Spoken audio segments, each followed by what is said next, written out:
assure rehabilitation and replacement of critical infrastructure and facilities, grow city revenues to assure ongoing fiscal sustainability and economic vitality, continue to strengthen community connections, engagement, and communication, protect and improve community aesthetics and safety, and continue proactive planning for the future of our great city. It's important to note that these are not in priority order, but they are the priority areas of focus.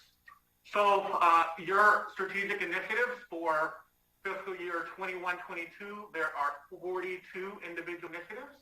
At this point, we have completed 3 in just a short amount of time. Most of those I believe all of those were sort of things that were in progress, but not yet done at the end of the last fiscal year.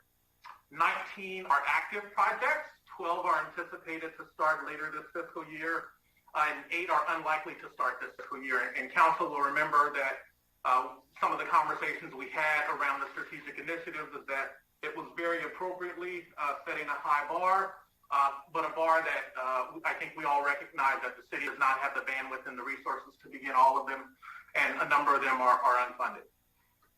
So at a high level, I have a few slides that will go over the completed strategic initiatives, and then I'd like to walk through that matrix that you have one by one and give just a brief highlight. But the 3 completed strategic initiatives was our traffic calming measures and speed bump repaving. We'll talk more about that. It was really taking a holistic look at how that process works.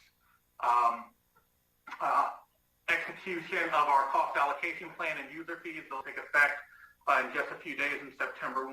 That was a really big project. And personal board transition. Of those 19 that are ongoing, they're listed here, are active. Installation of downtown parking meters, the Channel 1 upgrade, the funded project, citywide parking programs, Crestmore wildfire mitigation, a citywide wildfire mitigation, Clean San Bruno, Bill-specific plan, downtown parking strategies, implement online permitting, communications plan, council policies and procedures manual, district elections, trash receptacles, Centennial Park, community fiber upgrade, grant writing, shared services, cannabis regulation, short-term rental, and stormwater.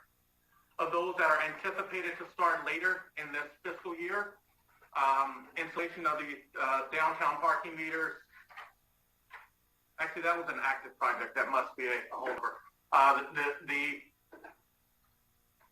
Channel 1 upgrade, citywide parking programs. Why is this?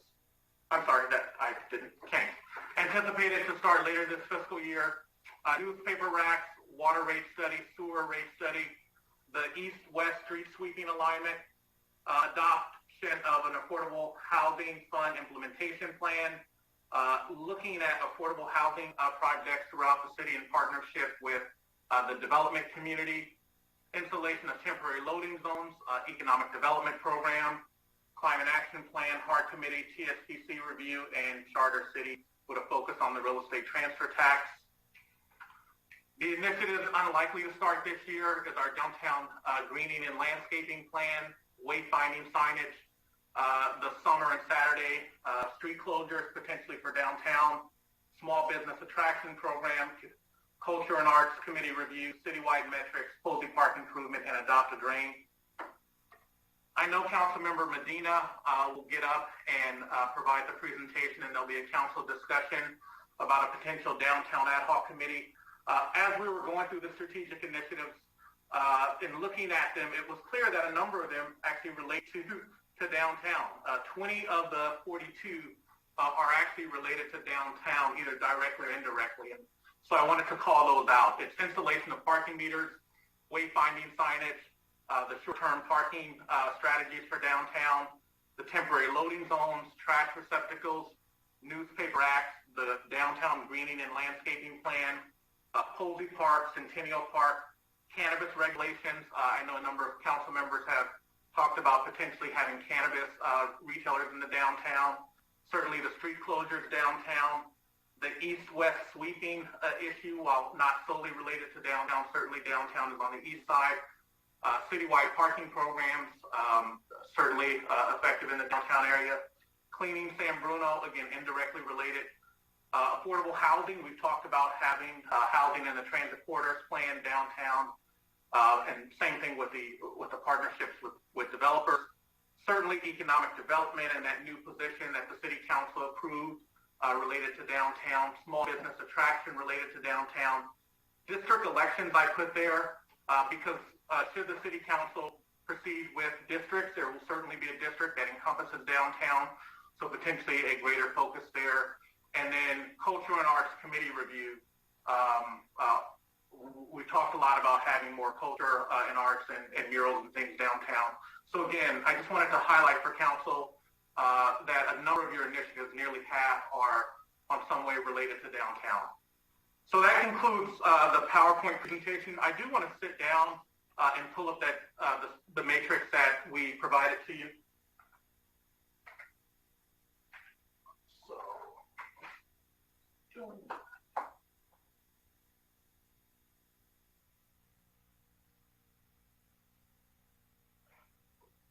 So, council can see the matrix.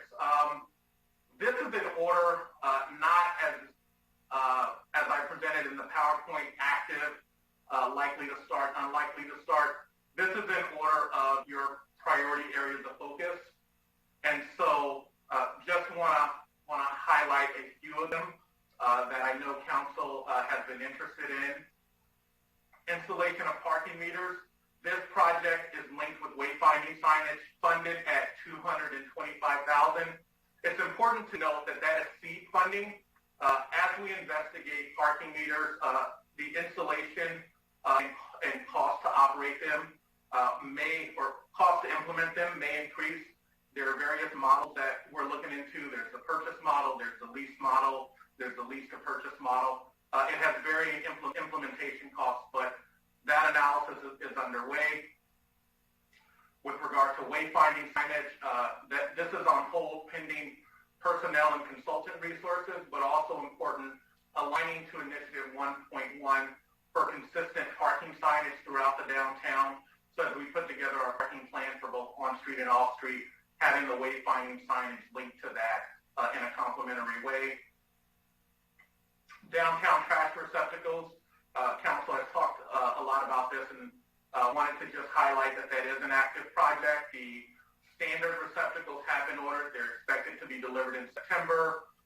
Staff will intend and would like to do this and install by city staff, and so when they arrive, we will do an assessment of that and begin the rollout implementation.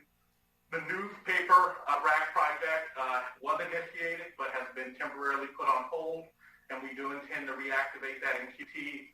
That is strictly a staffing resource issue with not having enough personnel to move all these projects forward. As you'll see, the downtown greening plan, a high important interest of council, just highlighting that in a few weeks we will be at the Citizens Revenue Oversight Committee for a rearticulation of that funding request from Measure G as requested by the City Council.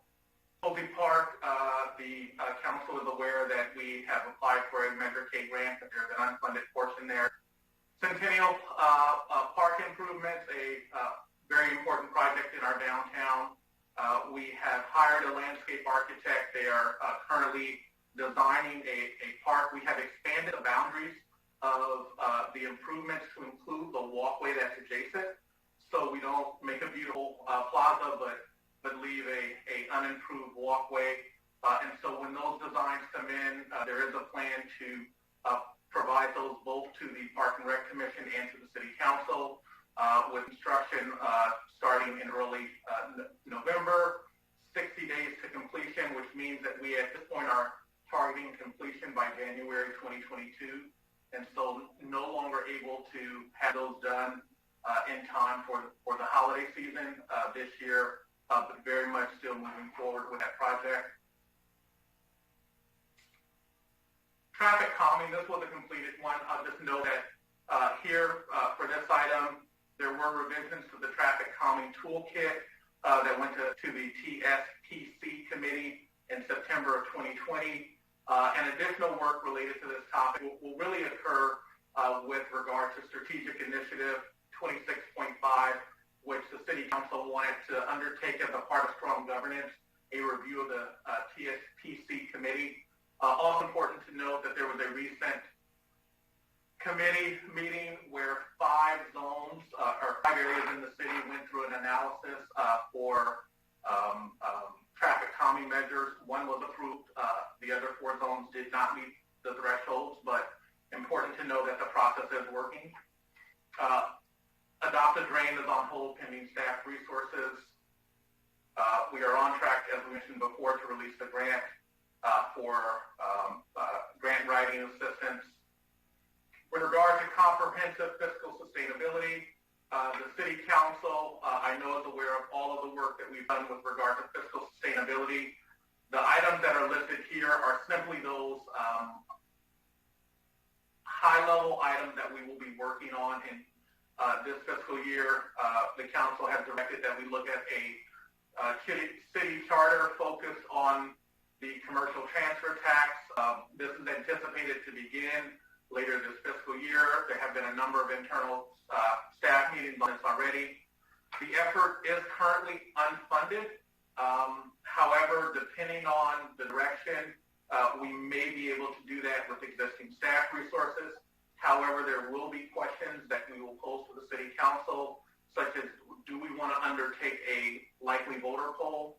That will have to be funded, but it could very well inform the tax structure that that the council may decide to put on the ballot. Short-term rentals, the City Council, and so with regard to, the charter, we will be scheduling a study session with the City Council either late in Q1 or early in Q2 to talk about those decisional items that need to be made in advance of major work beginning on this project. With regard to short-term rentals, we are in discussions with HDL. You'll know HDL is our sales tax and property tax consultant and the company that we recently hired for administration of our business license tax. They also do short-term rental implementation, so we are engaged in discussions with them to take on a third-party administration of the city's short-term rental transient occupancy tax. Cannabis regulations, this is an active project. It is budgeted for $40,000. Staff is evaluating a zoning ordinance amendment change that could begin later this fiscal year. It will require 1 meeting of the Planning Commission and 3 meetings of the City Council. There are a whole host of decisions that are needed by the City Council. How many dispensaries should the city allow, and which zoning districts should those dispensaries be allowed? Should we conduct a poll of business owners and property owners in those specific zoning districts prior to any decisions? And what public outreach, additional public outreach efforts should we undertake? A lot of important threshold questions, and we will be scheduling a study session in Q2 to bring those items before council and have that robust discussion. Stormwater we've talked about, but again, that decision on next step is set for October. Cost allocation plan done. Water rate study and sewer rate study I won't spend much time on, anticipated to begin later, but should we do this effort, which staff agrees that we should, we need to realign existing personnel resources and bring on consultant support to get this work done. Channel 1 upgrades, a funded project that is moving forward. I won't say more about that. The idea of having summer and Saturday street closures in downtown is on hold pending identification of existing staff resources to manage and oversee downtown events. We do not have the capacity or the personnel to implement this at this time, and the effort is unfunded, and so that project is on hold. The east-west street sweeping alignment anticipated to start in Q3, certainly a high level and important effort. It's unfunded. I think it's important to note there that until the analysis is done, and we intend to do the analysis in-house, we will not know the full complement of costs to undertake that effort. Certainly it will increase our enforcement efforts, our street sweeping program that will come at a cost. There may be some offset from in the initial years from revenue from citations, but we know that patterns change once citations are given, and so keeping up those enforcement habits will be important. citywide parking programs. This is being led by the police department. There's a effort underway to begin investigating strategies to enhance parking enforcement across the city and especially in our commercial districts.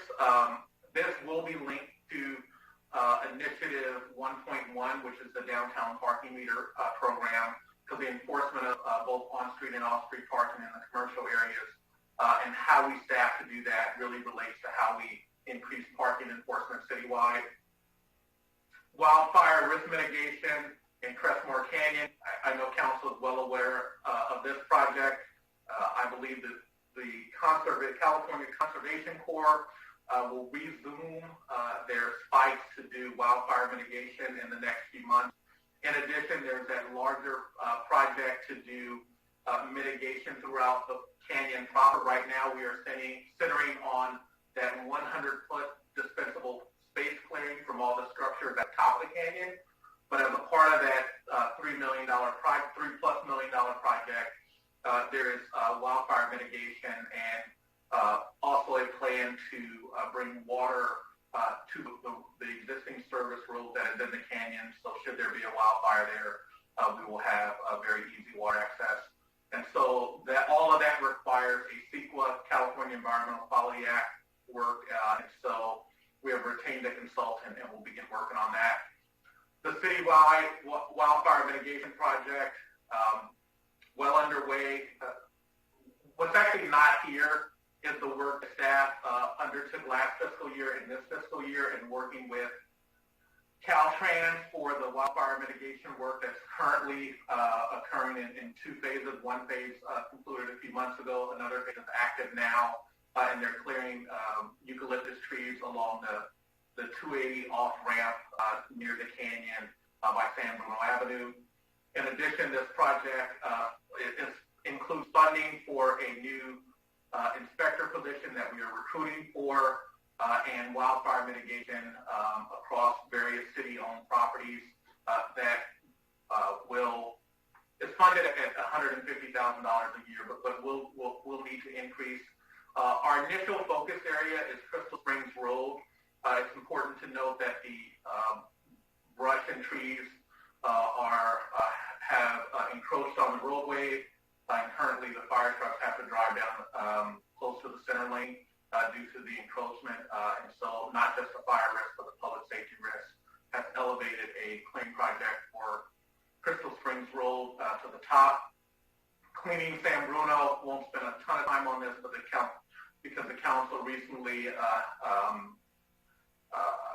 received an update on where we are with Recology and their pilot program for the abandoned waste program that we launched.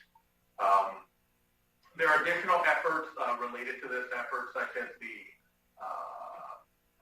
Initiative 16, street sweeping, downtown cleaning, that may be related to the parking program. One of the things that we have talked about internally is should we move forward with parking meters in downtown once we have a revenue projection?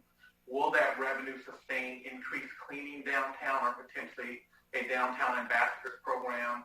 And so that could be linked with this initiative as well.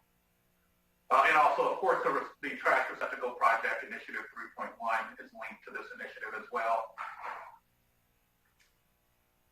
Affordable housing, 16 and 17, both are anticipated to begin later this fiscal year. I think the biggest note about affordable housing is really actually number 19. Should the City Council approve the Bay Hill specific plan and the U2 Phase 1 project, there is approximately $25 million that will be paid over the life of that development agreement to our city's affordable housing fund, which will give us the resources that we very much need to build or incentivize affordable housing. And there is a payment that should the plan be approved and YouTube follows through on their development, where we would receive approximately $9 million in 2022. And so all of these efforts, sort of 17, 18, and 19, interrelate, because to really have a city project, we need more than the balance that we have in our current fund, which is $3 million. Track it. this project is moving forward. We are looking at evaluating several vendors, but we have a goal of implementing in Q2. There has been a delay. We are actually shifting from eTrackIt to a new vendor due to technical difficulties and integration, but we are looking to initiate the launch of that in Q2. Economic Development Program 20 and 21.1. There's a new position that was funded in the budget. We are recruiting for that position. I think actually we're beginning the recruitment plan for that position. It will go out on the street later in Q1. And the Small Business Attraction Program will really be linked to that economic development manager position. And so when that position comes on board, if we can actually fill that position sooner rather than later, this initiative may move from a 2 to a 3. Climate Action Plan, we did receive a $10,000 grant from PCE specific to REACH codes. Initial work has begun on this. However, it is on hold pending additional resources, staffing, and consultant, as well as financial resources. Staff did begin conversations with faculty at Skyline College for research and fellowship assistance, and those conversations will be reactivated now that that personnel at Skyline will be back on campus. Communications plan on track to provide that to Council by the end of Q1.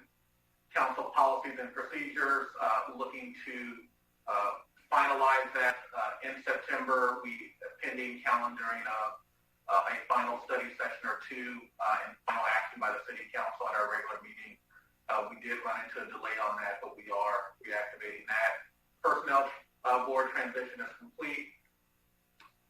District elections, so we have launched that project internally, and we are planning a study session for the City Council on September 28th. All of that work needs to be done by April 2021, and so we're working on the schedule, and there are a number of decisions that will be placed before the City Council at that September 28th meeting.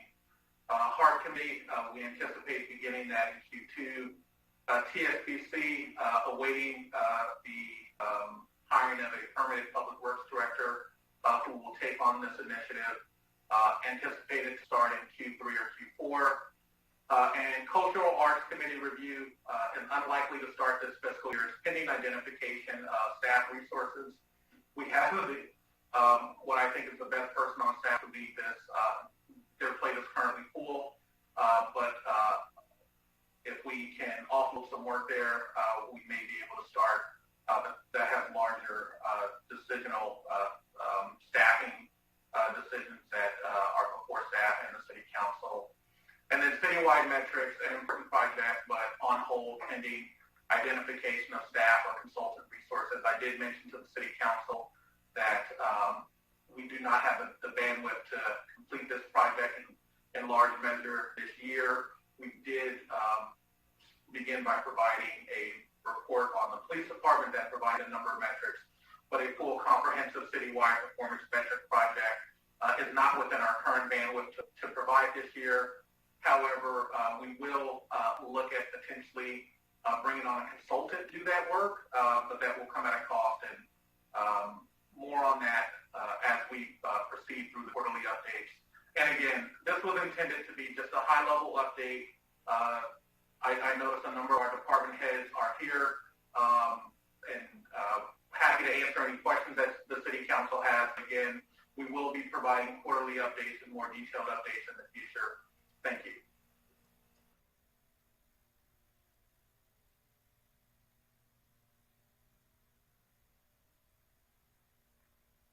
Councilmember Hamilton.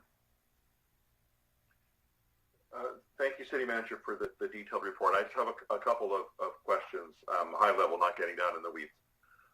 Regarding the wayfinding signage, why is that entire program contingent on the parking meter program? Could we adopt? Sorry, hang on. I don't know why my phone is ringing. My computer's running ringing. Sorry about that.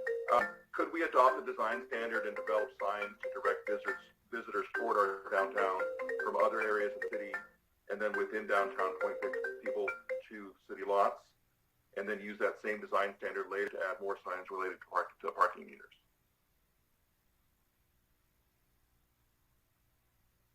City Manager?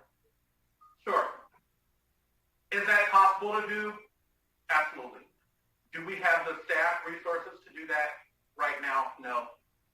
We do have a contract traffic engineer that we can apply to that work. One of the challenges with that is just cost. That contract engineer actually costs more than a city staffer would cost. And so we're looking to bring a permanent traffic engineer on board and have had a number of ongoing recruitment efforts there.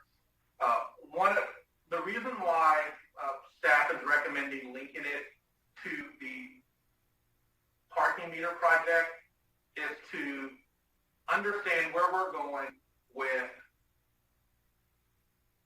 on-street and off-street parking and have a signage program that may actually drive people to the lots, right? And have words on those signs that will let people know that, for example, off-street parking is lower than on-street parking. So say Buddy park in this parking lot. That parking lot down on that end is a 2 or 5 hour zone. And so to have a sort of very aesthetically pleasing, thoughtful approach to manage parking downtown, linking to a financial strategy with regard to how you price on-street and off-street parking meters. Is there the possibility there are standard parking signs that are sort of white with green lettering saying parking over there, right? Can we implement those? That is possible. It would take some staff work to identify where those go. But the recommendation was to do a holistic approach that is linked with a comprehensive parking plan for downtown. Okay, and that makes sense. And I'm not advocating, getting generic signs or anything like that. I think what you described makes a lot of sense. So thank you. And then my other question under the Clean San Bruno topic, you mentioned that it said in the matrix there that public education and information was underway. Are these but by underway, do you mean that those communications are still being developed, or has any of those communications gone out? There have been communications around SB Response, and that is how we're communicating to the public around illegal dumping. You see something reported to SB Response. And so we have done communications around that both in social media, newsletters, and print, and we will continue to do that to increase awareness and use of SB Response. Okay, thank you. I wasn't sure because I wasn't sure if I had seen any of them, but with the way social media works, you don't always get to see everything. I know that I would be willing, and some, if not all of my colleagues would probably be willing to amplify those communications when they go out. So if there's a way to keep us in the loop when those things go out so we can look for them and amplify them, I'm sure we'd be happy to do that. I know I would be. Thank you. Vice Mayor Medina. Yes, thank you, Mr. Mayor. Thank you, City Manager Grogan, for this update. Clearly, we don't have enough time to get into it, and I understand it's just to give us an update. I just had a couple quick questions. On the Centennial Plaza $150,000 budget, does that budget still include, or does it include the design and construction costs? It does include the design and construction costs. It is our intention to do the project with the budget that is provided. Caveat. Since that time, I've had a number of communications from members of the City Council and others saying, can we add this, can we add this, can we do that? And so one of the things that we're doing is developing a design that will meet that target, and want to bring that to the Park and Rec Commission, want to bring that to the City Council. but I know that there's a lot of desires on sort of what that plaza looks like. The honest answer is 120,000 doesn't get a lot of the articulations that we've heard, and so we're working within that budget absolutely. And we increased that budget the last time we were before the city council because there were additional desires, and so we intend to live within that budget. Okay. Where in the recruitment process are we with the economic development director? So a recruitment plan has been developed. A number of those positions, including that one, was not funded for the full year. There was a recognition that I believe we did a 4-month recruitment cycle for a number of those positions. And so we're developing the recruitment plan for the economic development manager, and the plan for that is to launch in this quarter, which would mean between now and the end of September. Okay. Councilman Hamilton asked a question on the wayfinding signage. So I see that, and perhaps at a later time, not tonight, we can get into, when we get the update, the official update, then we can have opportunities to ask additional questions.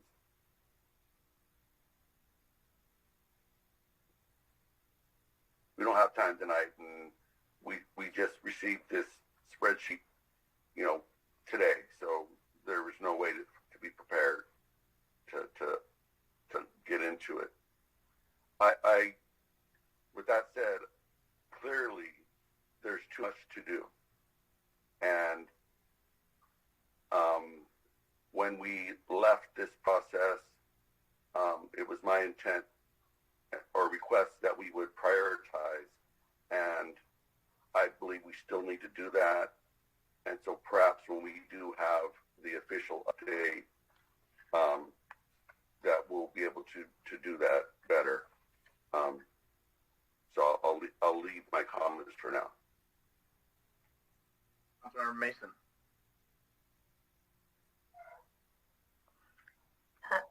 So I think given that one area that wasn't mentioned around the importance of our downtown was that in the San Bruno Community Foundation's recent survey, it was by far considered the #1 area that residents are concerned and excited about altogether.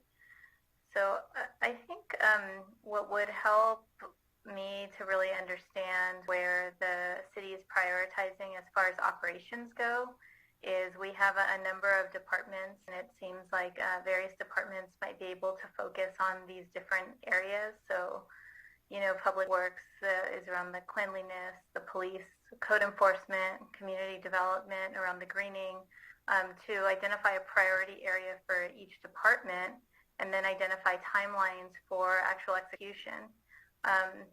Because my concern is that the conversation around the overwhelming numbers that we're seeing tonight, I don't think should be enough to not have timeline for really anything, right? Because some of these, I think, low-hanging fruit can be done as you're working on the trash receptacles, you're working on there was one other area that I had just written down a minute ago, but I don't know that those two areas, for the amount of time that are being placed on the presentations and the conversations, I think from all council members with our city manager, shouldn't or couldn't be substituted with even picking one and saying, let's see if we can accomplish this in 2 or 3 months by having everybody work as a strategic initiative within the departments on this area.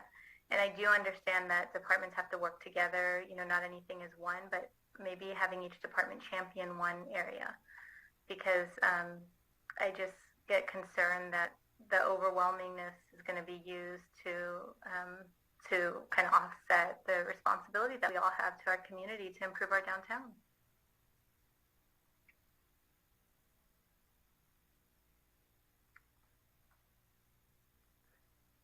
Anything else, Councilmember? No, I would like a response, though, from the city manager. I think the question is, would it be possible for the departments to kind of take an initiative on their own. They get to pick the initiative based on, you know, their whatever they have on their plates, and champion it. I just like to see some movement given the amount of attention that our downtown has right now. The city manager, are you prepared or have any comments? Sure. So I think there's a lot there, but if we unpack it, what I would say is your departments are absolutely championing initiatives and working on them. And I think the progress that we saw from, at least I can speak on, the 2019 and 2020 completed initiatives is that things are getting done. It is absolutely true that there are 42 initiatives, and the city council did prioritize them in a vote, sort of your 1, 2, and 3 priority.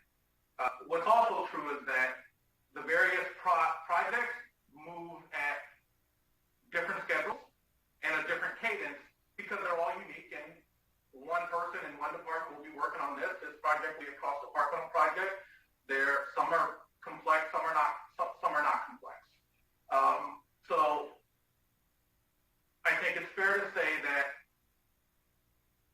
when the city council adopted these strategic initiatives, one of the conversations we had was, one, let's pull off a number of projects that staff are working on because we want this list to focus on a articulation of the strategic initiatives that council is most focused on. What's also true about that, and that is a very appropriate decision. What's also true about that is all those other projects we took off didn't go away, right? And your organization are working on those projects plus their own departmental initiatives and plus doing their day-to-day job. And so there's a truth in that there is only so much bandwidth to go around, right? And it's totally appropriate to set the bar high. But when you set the bar as high as we've set it, I think you have to recognize that everything will not be worked on simultaneously. Some things will be done sooner than others. And that is one of the focuses of having this discussion is I wanted to be extremely transparent with the city council before our first quarterly update on an assessment of where we are, what we can begin, what we're planning to begin later, and what I don't think in the organization cannot accomplish with the resources and capacity constraints we have now. And that's the point of the matrix you received. That's the point of this conversation. This is not to be a detailed, here's the timeline for this project, and here's where we are. All that can come later. This is sort of post-adoption. Here's an assessment of what we're working on, what we are planning to begin later, and what is outside of the bandwidth. And with regard to focus, I welcome another discussion like we had at COVID 2 years ago now at Skyline College, where we had all of the department heads with the city council and a very open and candid conversation about the work that is on the department's work program. Right? I think that discussion will elevate some of the, I would say, real frustrations that council and the community has, because the truth of the matter is there's a lot to be done in San Bruno. And there's a lot of improvements that we as a community want. I want as a city manager for the community and for the organization, you want as electeds. Our staff wants. The reality is there's only so much bandwidth. And so while we have a list and we're working on stuff, inevitably things aren't being done. And so I think the best thing we can do to address the concerns that Councilmember Mason mentioned is to plan that in-person retreat conversations where council can receive that detailed articulation from the department heads on sort of what are their departmental initiatives. As a leader in their department, where are they spending their time to improve just the basic nuts and bolts, right? Where are they spending their time on initiatives, both citywide initiatives and the city council strategic initiatives? And I think that'll elevate and provide that detailed understanding that, frankly, a conversation we haven't been able to have for the last 2 years. Yeah, and I think I enjoyed that meeting when we had it, and I would also like to hear what initiatives our leadership team have that they are enjoying, because it is overwhelming. We hear very often about capacity, and I think we all understand that we're at capacity. We have a lean staff. That's why the council overwhelmingly approved a number of positions this year to not just get what has been outstanding done, but also to get the initiative that we narrowed down to 8, if I remember correctly, done. And so I'd really like to hear from the directors, and I'd love to hear what they're enjoying doing about their, with the initiatives that they have. Is it just a feeling of we're getting work, or is there any joy that's coming out of the work that's being done that is reflected in the city? I think it's important that we hear that from our directors as well. Thank you. Any other questions from my colleagues? Vice Mayor? I apologize for not being up earlier. Where are we in the status of the Measure K funding for Posey Park? I think that's best answered by Councilmember Mason, who has been having conversations with Supervisor Pine. Yeah, so he received the letter. We're just actually waiting on a response. Is there a due date, or is it kind of an open thing there? It's open. It's open. I can follow up. I have to reach out about something else, so I can follow up. Thank you. Okay, anything else from my colleagues in regards to the strategic initiative update, which obviously was just a kind of a pre-update to the update? Okay, not just seeing it. One quick comment. The city manager mentioned about having trying to schedule an in-person retreat to go through this with the department heads. I love that idea. I obviously wasn't here 2 years ago when the last one happened. That sounds great, and I would really like to participate in that. And whatever we can do to make that happen sooner rather than later, I would be in favor of. Thank you. Okay, seeing no other hands up, and City Manager, if you're concluded at this point, we'll move on to the discussion of potential downtown ad hoc committee. Just make sure we watch the clock. City Manager, is there anything that you want to begin with before I ask the Vice Mayor? No, I believe the Vice Mayor has a PowerPoint. He did provide a copy here, so if Marty, if you have a challenge screen sharing, I have it up here. And so the Vice Mayor, I'm going to turn it over to the Vice Mayor for, as you know, he had brought it up this topic prior, and so that's why we're here this evening, and he has some information for more detailed thought process behind what he was discussing earlier. Give me around 30 seconds to see if I can pull this. I can keep talking. All right, so I'm going to try to get my presentation up. And it's almost there. And I'm ready to go. If I can be screen sharing capability, I think I'm good to go. Yes, Vice Mayor Medina, you should have capability. All panelists do. Okay, I'm looking to share my screen. I don't see the button on the left. There should be a green button at the bottom of your screen that says Share Screen that enables you to then choose your presentation. Unfortunately, I don't see that, so perhaps we can just go ahead and go with staff's copy. It's close enough.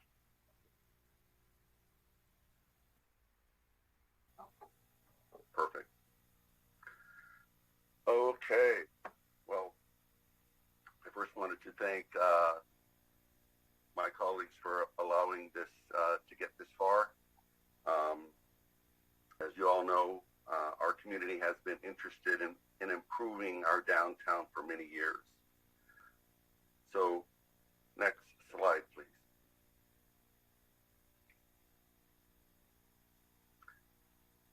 So here is the presentation. We're going to go have a background, some good news, why have a downtown improvement committee, who's on it, and what we're going to do.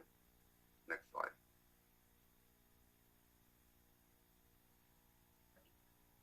As we know, our downtown has been in its current state for a long time. We also know that our residents have been asking for improvements. Plans have been approved, but unfortunately, funds are not available.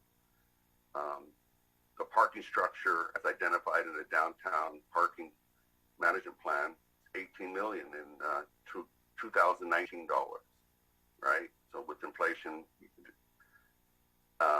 streetscape improvements are 19 million. We've also seen that trees and pots don't do well for extended periods of time. So our downtown looks the way it is because it's an old downtown. Next slide, please. So the good news, as we saw tonight, 20 of the 42 strategic initiatives are related to our downtown. This council wants to get something done. The San Bruno Community Foundation, as Councilwoman Mason pointed out, in their poll, our residents, I think this is the second highest need from our residents that they want to see. And what have we done? We have the strategic initiatives, and I'm going to go through a couple of them here because these are the highlights. Hiring an economic development manager. We have $150,000 to create an accessible Centennial Plaza. We're looking at the funding for $300,000 to green and landscape our downtown. What else have we done? We've established loading and loading zones, green parking zones to help turn over the customers that are coming downtown. Councilwoman Mason's working on a $200,000 grant for Posey Park. The council's behind that. We've authorized new garbage cans, news racks, and probably almost as important, our community is engaged in wanting to improve our downtown. They're there for cleanups, and they've taken it upon themselves. I challenge anyone to say that those pots, they have never looked better ever since they've been installed downtown. So that's the good news. Next slide, please. So with all this focus on downtown, well, why set up a committee? Well, as we see clearly, our staff is too busy to do anything more than what they're already doing. So what can the council do by putting together a downtown improvement committee? Well, what we do immediately is that we're going to improve the communication with our community, business community, with the business owners, property owners, with our residents.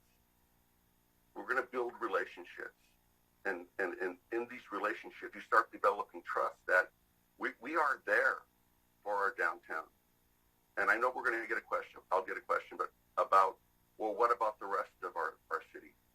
We're going to get there too, but we got to start somewhere. And I think it's time for us to start with the Downtown Improvement Committee. We will also obtain input via surveys and community meetings to deal with the parking issues, to talk about the street closures, what events can we do downtown? How do we assist businesses with these grant applications? I am very proud of the work that all of the council members have done in reaching out to all the businesses in San Bruno. But yet not everyone has applied. And we need to be able to, again, they need a little bit more hand-holding. And it's a little hard to do that socially distant, but it takes additional effort. And I believe that we can do it. There are two business owners that I've been trying to get to apply, and it's like, okay, tell you what, I'll sit down with you, and we'll apply together, because they haven't got any funding yet. So as well as we can promote businesses, what else can we do? I don't think San Bruno has a visitor's guide. We don't have a presence on our downtown on social media. I believe the chamber has some things, but in my opinion, the chamber needs our help too. There's only a few businesses, around 5% of them, that are in our downtown that are in the Chamber of Commerce. I confirmed there's at least 25 vacancies downtown. So how could we help our community do a little bit more? And of course, as we come back, this subcommittee or committee, however we want to call it, however we want to vote for it, they will come back to council with recommendations for action. Next slide, please. So who's on it? Well, just like the Clean San Bruno Committee, we need two council members. I really want to be on this, so we need one more if we're going to do it. This takes a lot of time, and unfortunately, I have the time. I have a number of connections downtown, and we need one more. Next slide, please. So what can we do who this is the first phase, and what would this committee at some point enlarge into or to grow into with more involvement with the whole council, with the city manager and city departments, with the chamber, the Bay Area Entrepreneurial Center, the property owners, business owners, and I'm putting the next one separate because in the city of Burlingame, in their economic development committee, they meet once a year with the hotel operators to figure out how they can help the businesses downtown with those guides that you get in a hotel, right? When you go there, what's to do in San Bruno? They also meet with the car dealerships. And we could expand to, it's not just the downtown, but what are our other shopping centers? That's Tan Fran, that's Town Center, that's Bay Hill, and the businesses on El Camino. And of course, probably our most important partners are our community. Without the consumer, it goes nowhere. Next slide, please.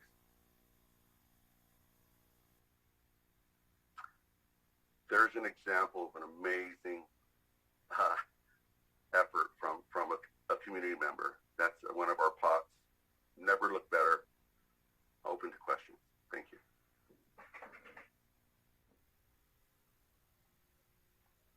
Okay. Thank you, Vice Mayor, for the PowerPoint and your comments. I'm going to first see if there's any members of the public that would like to have any comments on this. This would be the opportunity to raise your hand.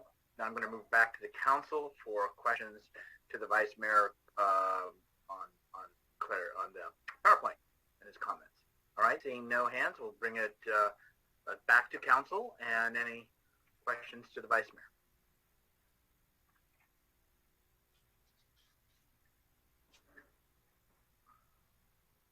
Somebody's hand just went up, Mayor Medina. I'm not sure who. Oh.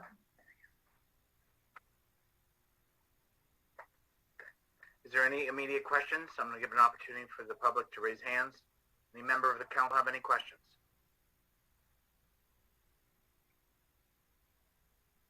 Through the chair. Councilmember Salazar. So, first of all, I want to commend the Vice Mayor for bringing this forward. I know that after years of trying to get efforts started downtown and always sort of coming up short, I think this is an innovative approach, definitely something different. I don't think we've ever tried forming a committee. I know that we've tried some efforts to form Merchants Association years ago, and it didn't go so well. But that's really not a good reason to never try again. So given what we heard previously regarding workloads and number of initiatives going on, it does seem like this effort would require some involvement from staff, and so I kind of wanted to hear from the city manager regarding his thoughts on how city staff would participate. Sorry about that. How city staff would participate and what amount of effort it would take to make this successful. City manager.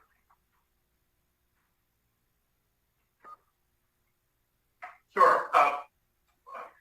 In response to Councilmember Salazar's question, received PowerPoint today, receiving sort of the full complement of the articulation with council right now as well. So I don't know that I have the most articulated answer, but why don't I make a few overarching thoughts. I think in large measure, the concept that the vice mayor is articulating on some level sounds like a robust chamber of commerce with maybe greater membership or that merchants association. And so do we want to create a seat on work with the chamber on having a seat on the chamber for a member of the city council? And because a lot of the sort of strategies there to work with businesses and improve assistance and collaboration, I think relates to the work that the chamber does. With regard to staff's ability to support the effort, what I would say is right now, sort of as we sit today, outside of sort of carving out a portion of my time as the city manager, I don't know that we have a staff member that we can assign to that effort. We are hiring an economic development manager, so we could potentially look at that, but the full complement of what that person will be working on, we have to sort of look at that workload. I do think that there is a overall desire, not just from Councilmember Medina, but members of council to engage with our merchants in downtown. Right? As I look at our existing work plan over the next 6 months, there's a lot of things that are going to require a lot of engagement. One of them is cannabis. Does the council want to have a subcommittee that meets with businesses downtown around cannabis? Is that and the sort of zoning conversations and how many businesses we have downtown? Sort of, is it centered on council policy or is it centered on other things that are maybe more aligned to a chamber or merchants association? And so that's where I'm trying to understand the sort of demarcation. Because if it's centered on council policy, that could be an ad hoc committee or that could be a limited duration outreach effort. If it's centered on other items, those items are typically more focused on a chamber or merchants association. And so sort of what is the sort of core focus of the effort and the end goal? Because if it's to report to the city council for potential actions, I think a lot of the items there don't necessarily align to that. So my recommendation would be to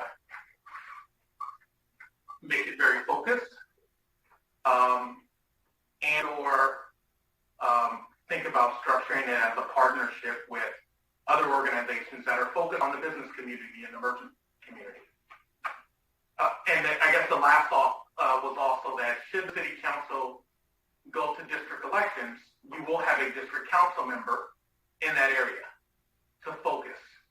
And so how would that be? If it's that could be the focus of that district council member to meet with the merchants in downtown and do those sorts of activities.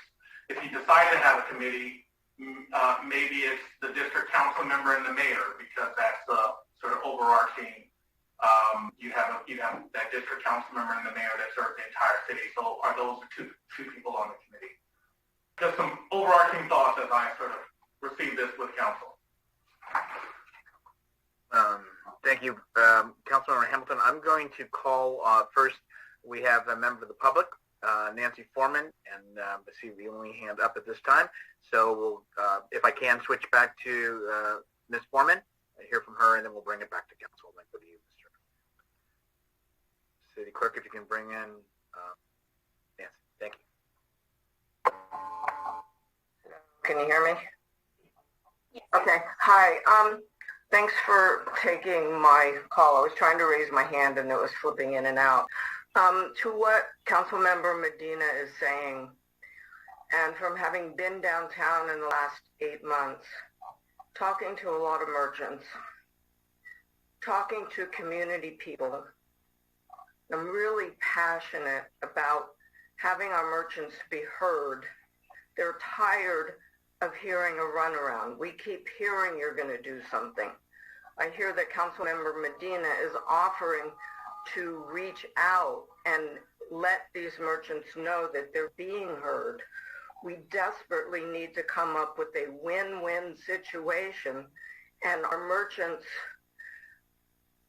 feel like they're being paid attention to. There's so many simple 5-minute projects that can be done downtown that just show volumes of care. Our merchants are fed up. And I really feel like over the last 8 months, I've gained a lot of trust with them. They thank me. They say downtown's never looked so good. What is the city doing? We don't see anything. And I'm not a council person, so I don't have to be real polite. My voice is cracking because I'm passionate about it. And please, let's do something for our merchants so that we know that San Bruno cares. Thank you.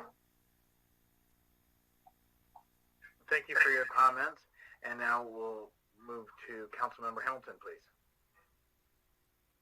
So I wanted to, this kind of follows on from Councilmember Salazar's question and the city manager's answer to it regarding staff time and availability. I would, what I took away from what we heard from the vice mayor, and please Marty correct me if I'm mistaken, is that the focus of this would be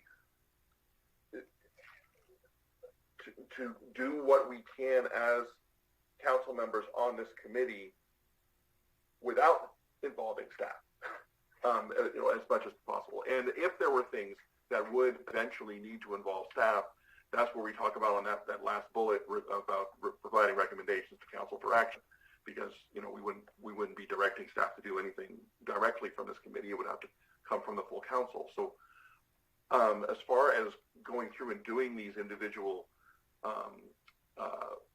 items that the vice mayor laid out, I was envisioning that these would be things that would be done specifically by the members of the committee and not asking staff to do any of them. Because as we all know, staff doesn't have capacity to do one more thing. So it's to extend our reach and pitch in and help, not to add another burden. Marty, if I misinterpreted that, let me please correct me. No, you're exactly on point, Councilman Hamilton. At some point, of course, to be fully effective, you would need staff support, but that is not what I'm asking for right now.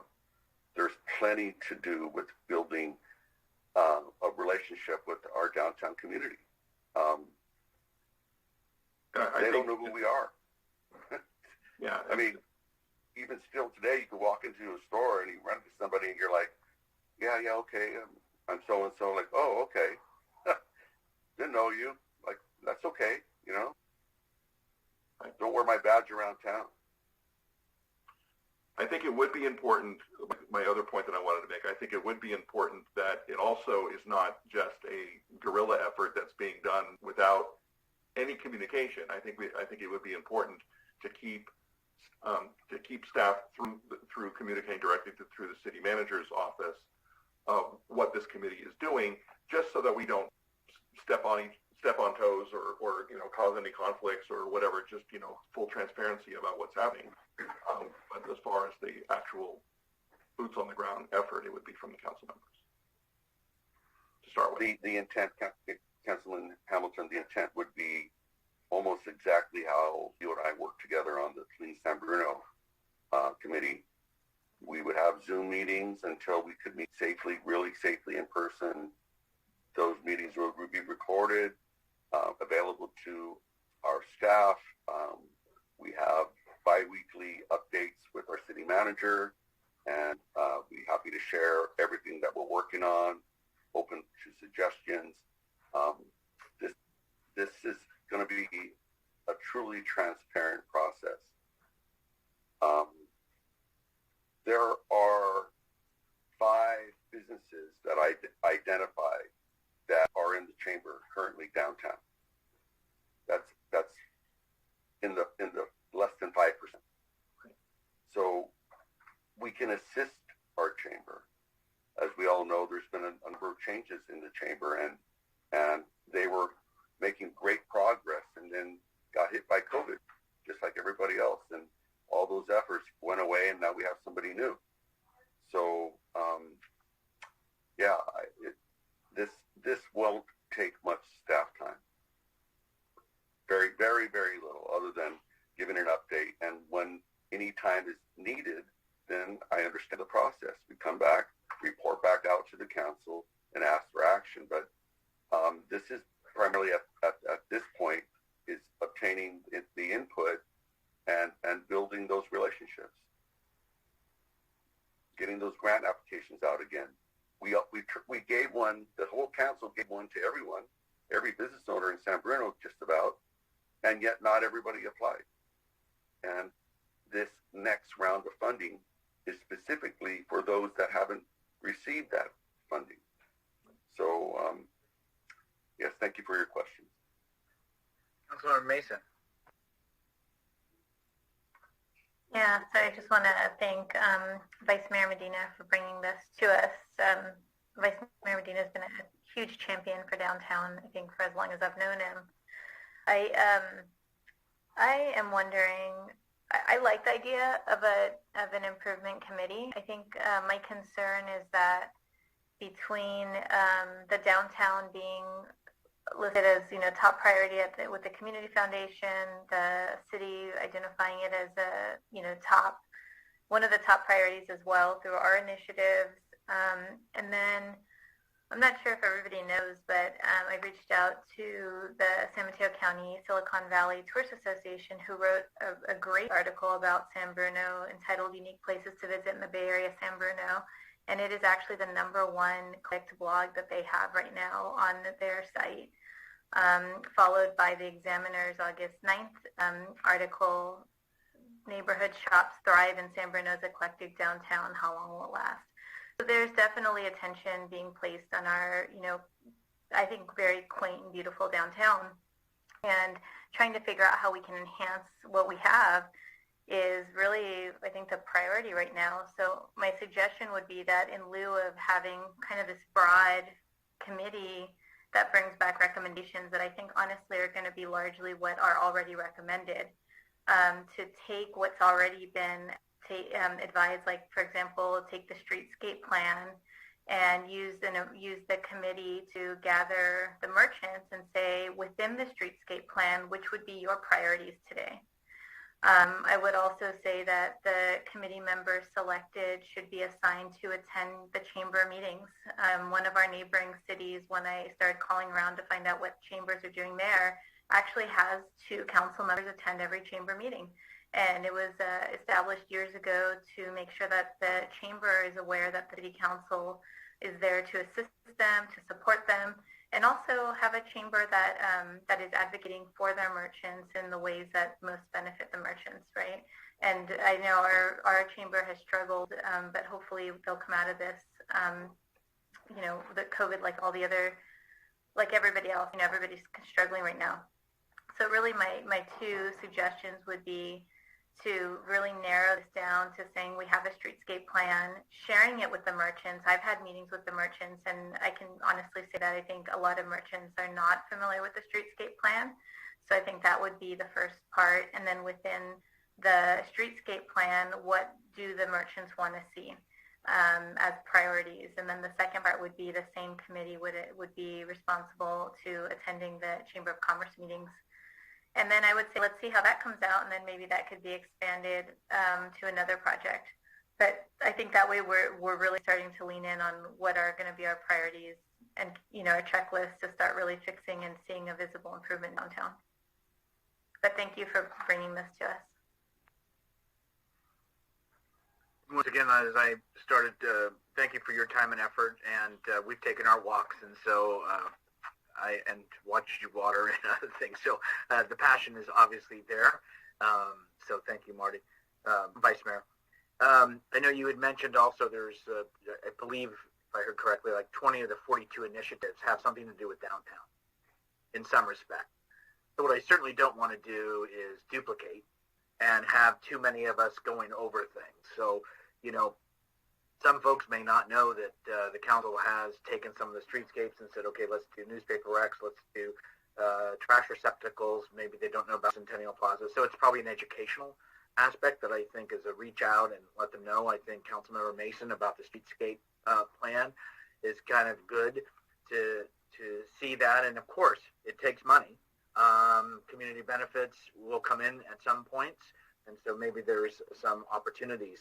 With the chamber, there's always been a department head that has sat on the board of directors, and that occurs and still does today, so that the city is connected closely with the board. So they have the board of directors, which are elected by their peers, and then I don't know if they have general meetings, but I think that's something that has to be worked out. I don't know that we can walk in and impose us putting people there. It's about the collaboration of what works well for that system, if you'd like that. But I think, communicating is everything, but I think setting expectations are as well. And I think some of the things can be done that has been proven. And, I mean, there are some things about just the sidewalks. There are some basic things, as Mrs. Foreman had said about, that we could probably do or low-hanging fruit that you can take care of. But I do believe that eventually, staff is going to find themselves in a situation that it's going to be, okay, let's look into this. How can we do this? What's the timeline? Is it, whose property is it on? For example, Caltrain or Caltran. So I just want us to be mindful of that. And so, but once again, I very much, and thank you, Vice Mayor, for putting together that presentation you did. I think that helped to, as we talked earlier, to expound upon where you were seeing this vision. So thank you for that. Councilor Mason. Yeah, and I would also add that one of the initiatives we talked about was, and I don't think it was written out the way I had kind of introduced it, but with the idea that we would find out what businesses we want to see in downtown, and then determining once we had an economic and development manager, we would, they would essentially try to attract those businesses, and hopefully we would have some funds to put up an incentive. And so that would be another area that I would also suggest, maybe speaking with the merchants or the owners, what's missing down here? One of the big responses I get is there's a lot of restaurants, but there's nothing to do after you eat. There's no, arcades for kids. There's no boutique shops or shops at all outside of, Twice as Nice, Lovely Bump. So I guess what would the merchants want to see that complement their existing business without necessarily being strong competition? And that would be something else that I think would be really helpful to get more information on and knowledge, because I don't really know more than, random conversations with store owners. So thank you. And thank you for those comments, because you just triggered my mind to one thing I forgot I had on my note here, it's just when businesses, when you have a business in our community that come in, that aren't a chain or something, sometimes they need that extra assistance, right? There are businesses that go in there and I don't want to say holding hands in a negative way, but I mean, sometimes you need a little extra assistance about the requirements, about what needs to be done. Here's the list. This will have the best success for both sides. And I think that's important. It may not be for this committee, but, I look at ways, how can we streamline the process? I do hear that folks want to come in, but this isn't allowed downtown. This is not allowed. And I'm not, I need to understand that a little bit better. But obviously, we all as colleagues have heard times someone saying, hey, I need more assistance, or this is taking long. And of course, that's money. Also, the other side of it is when a business sits vacant for years and years and nothing happens inside of it. And, what can the city do, if anything, rather than allow it to stay vacant because maybe that business owner is saying, I'm okay with just it sitting as a vacant storefront. So I think those are two other matters too. Sorry to go off on that offside of that. But anyway, I'm going to turn it back to the Vice Mayor. Yes, thank you, Mr. Mayor, and thank you all for your questions. In one of those slides, the survey, surveying our businesses on what they would like to see, what our community would like to see. That's one of the things. Picking out items out of the streetscape, that could be one of the things. It's pretty easy to pivot on that.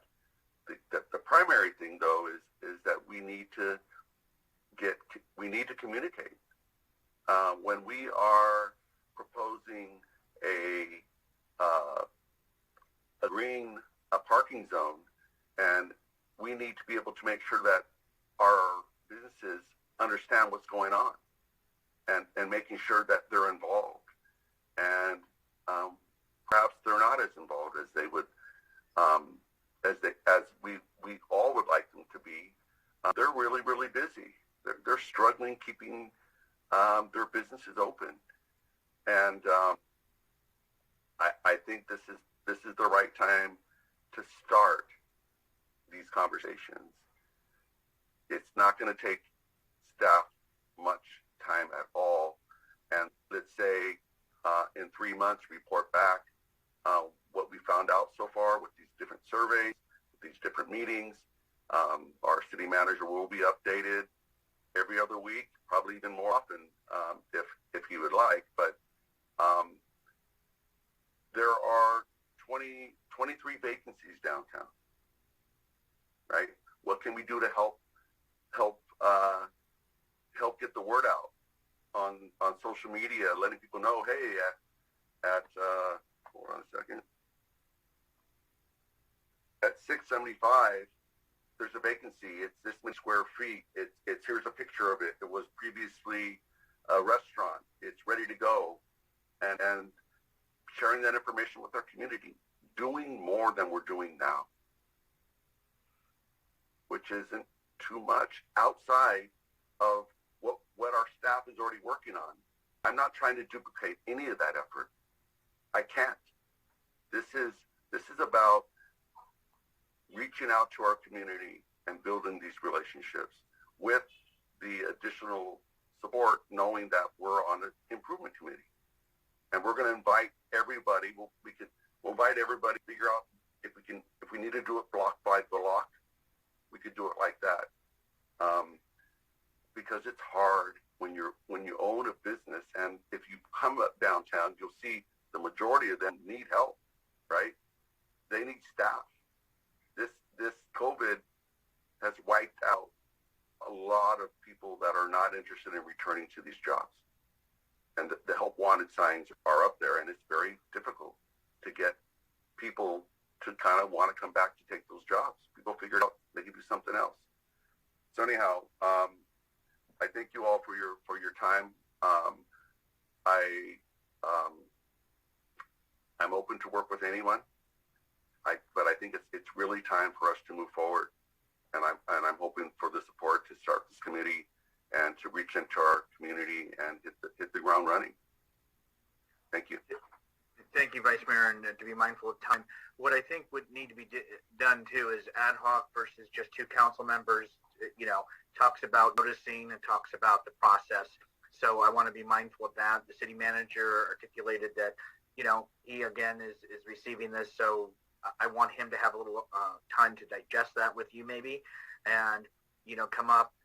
I'm going to, unless I'm not reading the colleagues well, that to bring this back up at a regular scheduled council meeting, because we can't appoint committees here. They need to be done, as we know, especially depending on what type of committee it's going to be. So it's established, the process and protocol. Mr. Mayor, can we get the city attorney? I have a little different understanding. This is a scheduled meeting to discuss appointing members to this committee. That was the whole point. Guess who appeared? There he is. Attorney. So I'm looking at the agenda. It says discussion of potential downtown ad hoc committee. It doesn't say appoint members to the ad hoc committee. It says there's going to be a discussion about it. I don't know what was intended that this would be, but when I read it, I thought it was a discussion of the potential committee and not whether members were going to be appointed at this time. But I think out of an abundance of caution, I would suggest that if there is agreement or majority or consensus, that it could simply be agendized at the next meeting for appointment of the individuals to be on that committee. Through the mayor, I might suggest that, well, I want to get us going on this as soon as possible as well. I think we, not knowing exactly what type of committee it is, that needs to be well defined before we would vote on it, I believe. Yeah, I would add that since this is the first time that several of us are hearing about this, it would be helpful to make sure that we determine what sort of committee is it going to be, what are the rules associated, is it ad hoc or otherwise. So I think there's a little bit of vetting that staff would need to do just to make sure that we've got all the details clearly detailed before the committee is appointed and formed. Oh, is that okay? So I'm hearing a concurrence of bringing it forward. Give staff the opportunity to do that and make suggestions. That you talk to the vice mayor as far as just so everybody's on the same page of what kind of committee that would be most effective to do, right? Because you want to have a lot of latitude, I think, and be able to meet and greet, and if you have to start posting things and all that. So I think you want the most efficient way to communicate the best way. So is city attorney, we can do that at the next meeting? Sure. Obviously, we will need to figure out what kind of committee it is. Normally, committees, even of less than a quorum, that are established by formal action of the city council are required to comply with the Brown Act, even if they don't include members of the public. So there's just some things we need to discuss and work through and make sure that everybody's on the same page. Understood. Okay, better to be always safe than sorry. I think we've all learned that in our lifetimes. Okay, with that, I want to thank again Vice Mayor, and I want to thank everybody for your input and thoughts. We're going to go ahead and adjourn in just a couple minutes. We'll be going to the next Zoom meeting, which will be 7 o'clock, City Council meeting.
Okay, I think we're all here and appreciate people's patience.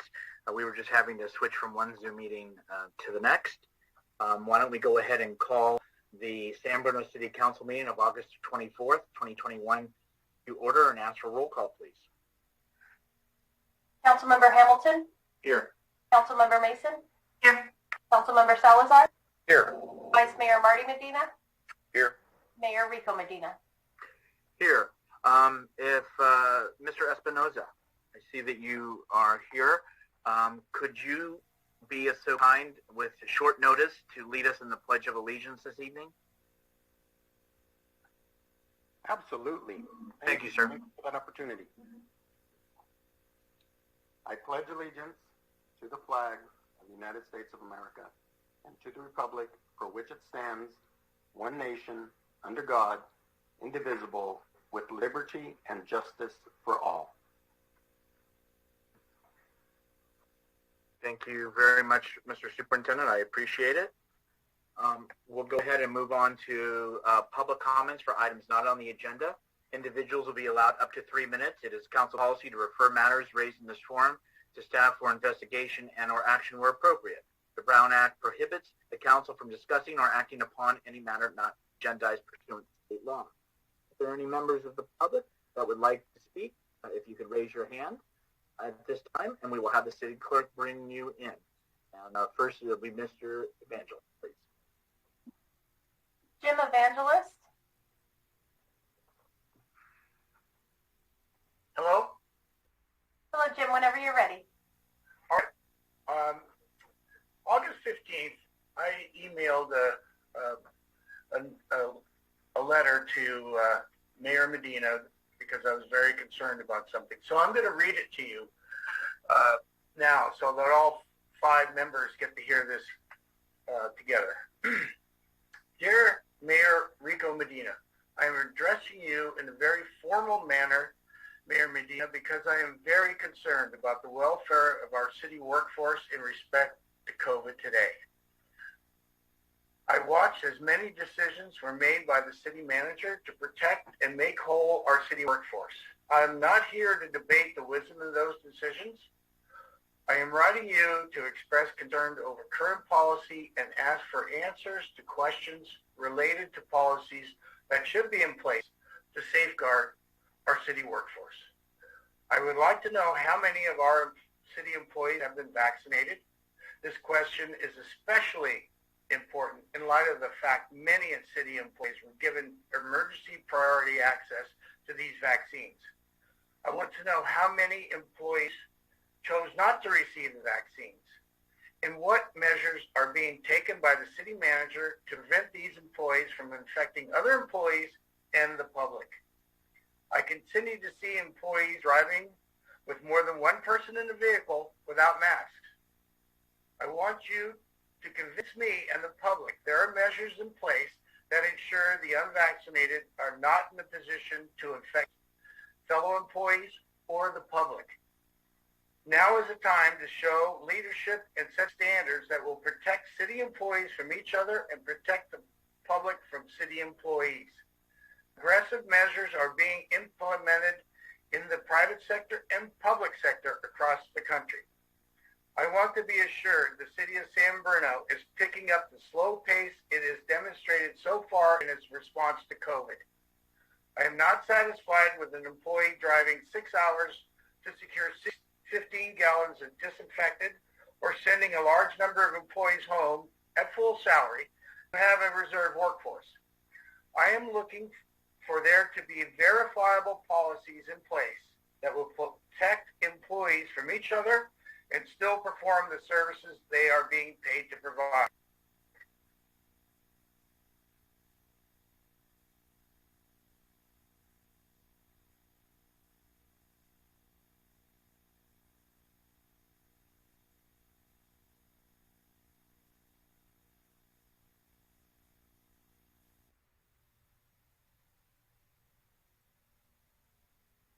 Mayor, I believe that Mr. Evangelist lost his connection.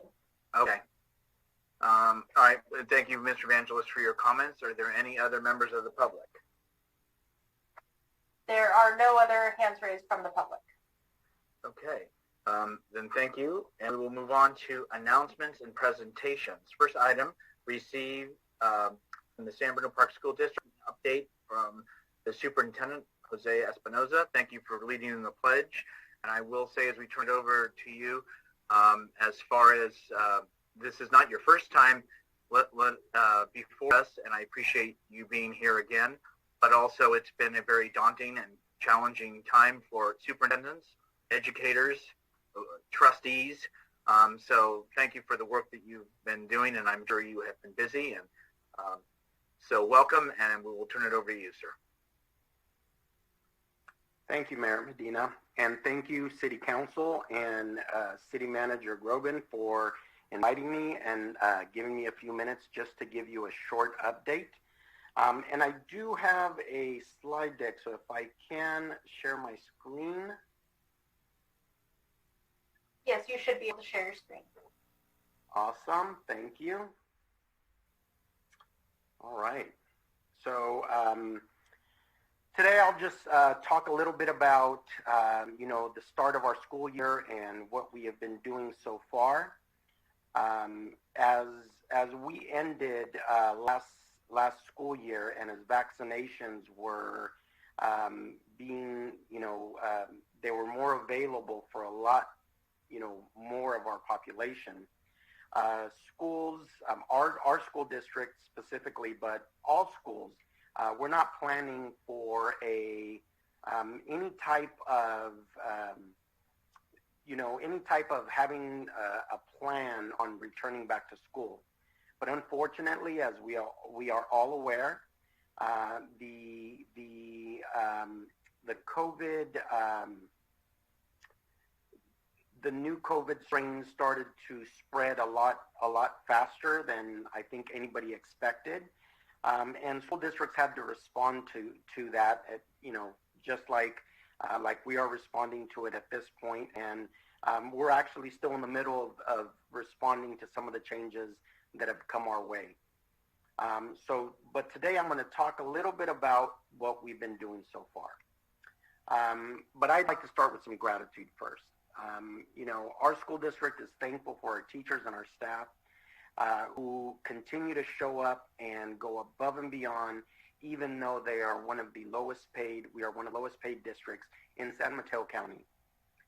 We are thankful for our San Bruno community. Excuse me.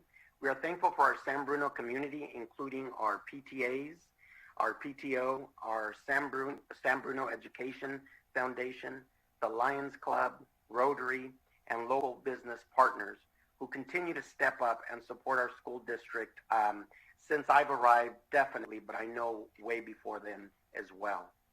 We are thankful for our students, our parents, and our families, and we're striving to put them in the middle of everything that we do. And we are also thankful for an engaged Board of Trustees. Our goals for this year, and this is something, the last couple of days, we've welcomed all our teachers and our staff back, and we laid out a couple of goals that we're gonna really continue to work on this year, and hopefully going forward. One of those things is customer and community experience. And this goal is not to say, one person or that person or that school or that office is not serving their community like we would want to. This goal is more about looking at, every interaction and how we as a district, every single person in our district, how do we serve our community? And what kind of experience does our community have in every interaction they have with us? And our community, of course, is our teachers, our staff, our parents, our students. So this goal really speaks to everybody in our system. It speaks to me. Every time a principal has an interaction with me, I want to have this in the back or in the front of my mind to say, what kind of experience is that principal, is that teacher, is that parent, is that staff person, is that student having when they interact with me. So this goal is really spans across our whole system. And we hope that with this goal and us, everybody in our system, really focusing on this, that our community experience, those experiences that our community has with our school district, will improve over time. The San Bruno Park School District culture and climate. We had a conversation, and we're very clear that we want a culture of continuous improvement. We want a climate where everybody is happy to come to work every single day. We want to make sure our students are happy to come to school. Our teachers are happy to come to teach. Our staff members are happy to come every single day. We know, and I think we all have maybe that friend that's going to critique everything. Even the most perfect, whatever it is, there's going to be a critique for that. But if we're always in that mindset, then our culture and climate is going to stay in that area. We really need to focus on the positive things, because I can guarantee you that positive things happen every day in our district, every single day. But unfortunately, we haven't been really good about sharing those positive things. And we really want to focus on sharing those positive things, supporting all our staff, teachers, principals, all administrators, all staff members, supporting our students, supporting our community, and really improving the culture and climate of our district. And the other goal that we want to focus on, student achievement and the San Bruno Park School District continuous improvement through teamwork. Teamwork is something that we have started talking about, at least since I arrived, but I'm sure it's been talked about before. And it's something that if we're going to truly improve our community experience, if we're truly going to improve culture and climate, it's going to take us working as a very effective team from every staff member all the way down through our school board. And this is something that we're going to work on. These three areas we really want to focus on this year. We're going to meet to talk about how we're going to do that as a district, and hopefully our community will see that. They will be able to see some of these things in action, and I hope that just as when somebody reaches out, with the concern, I hope they also reach out and say, you know what, I really noticed that that our district is working on improving, the community experience for everybody. So hopefully that will happen as well. All right, now I will go over some of the must-dos. So like I said, over the last 2 days, we've welcomed our staff. We're getting ready for everybody to be here. And there's some things, because of the spread of the variant, there are some things that we want to make sure that our community is doing. The number one thing we want to make sure that every person in our community has a responsibility and takes that responsibility on to keep each other and our community safe by following mitigation strategies.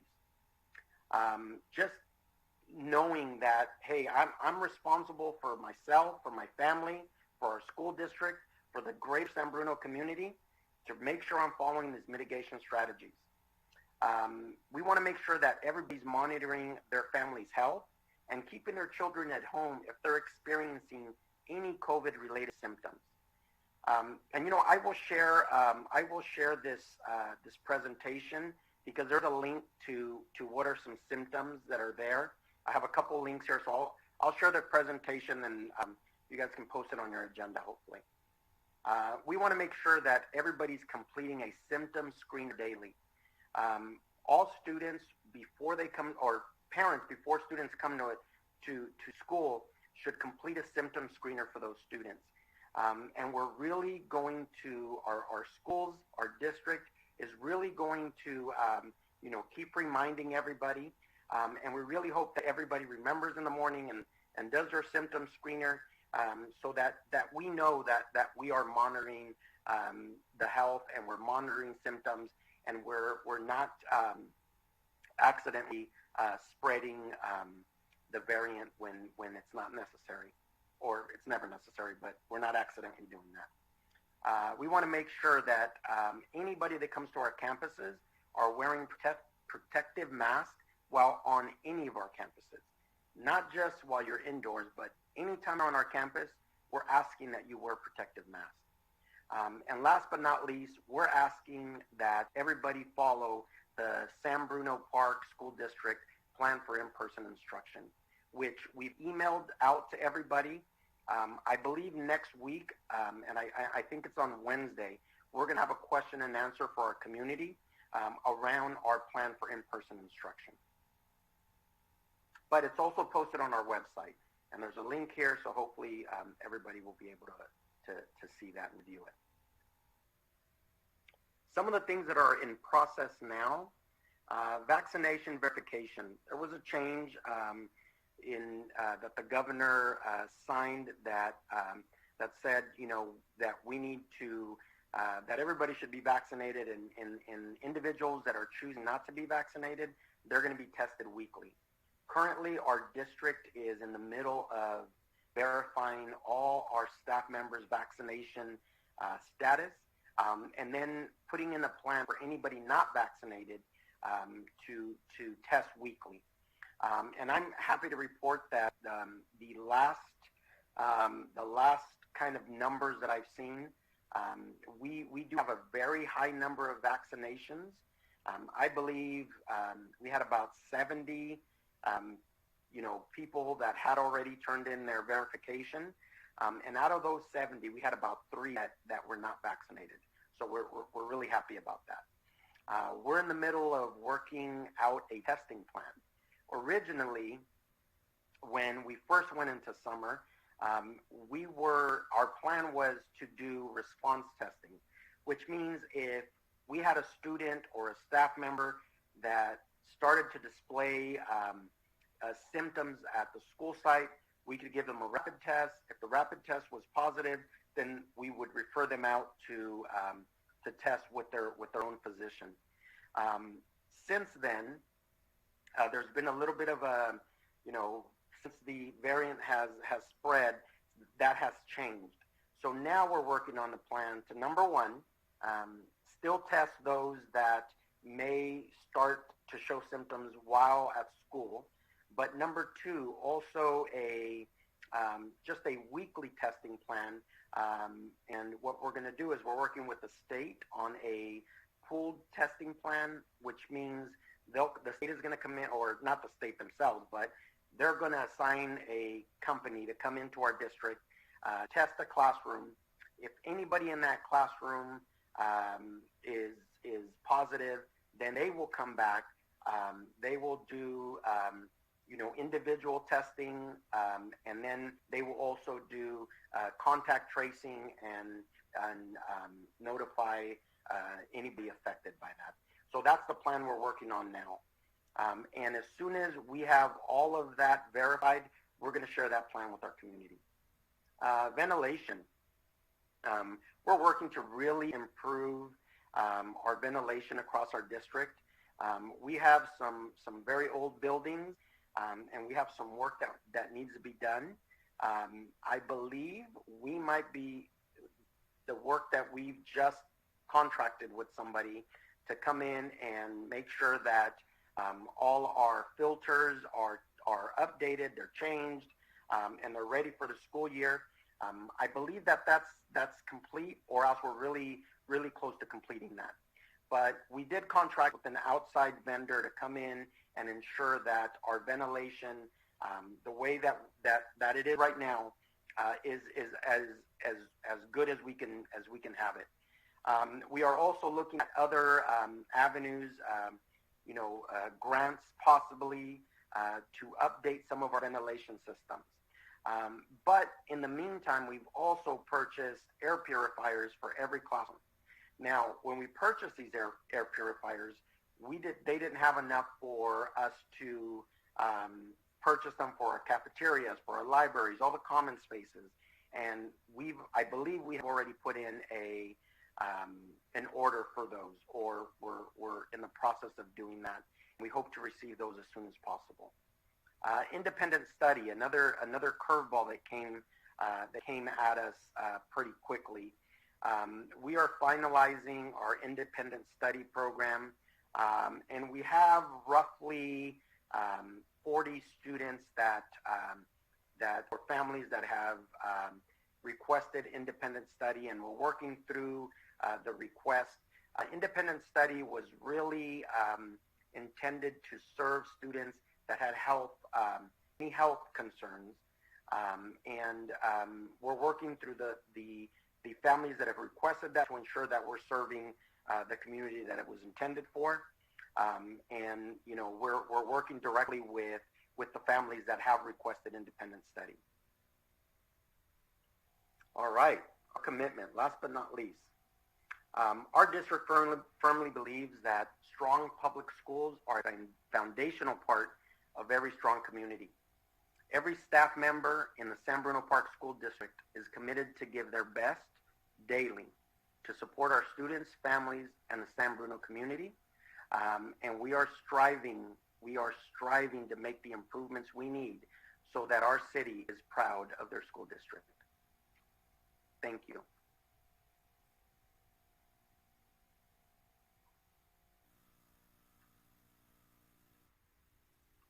And then I can answer any questions. Thank you very much, Mr. Espinoza. Appreciate the update. Appreciate your time. I know it's busy with school and all that you're and the staff are dealing with. And I know it has been a unique time for you to come into to your new home in the city, and this is what's been before you. So to you and your staff and your team, our thanks and appreciation. I will open it to my colleagues if there are any quick questions for the superintendent.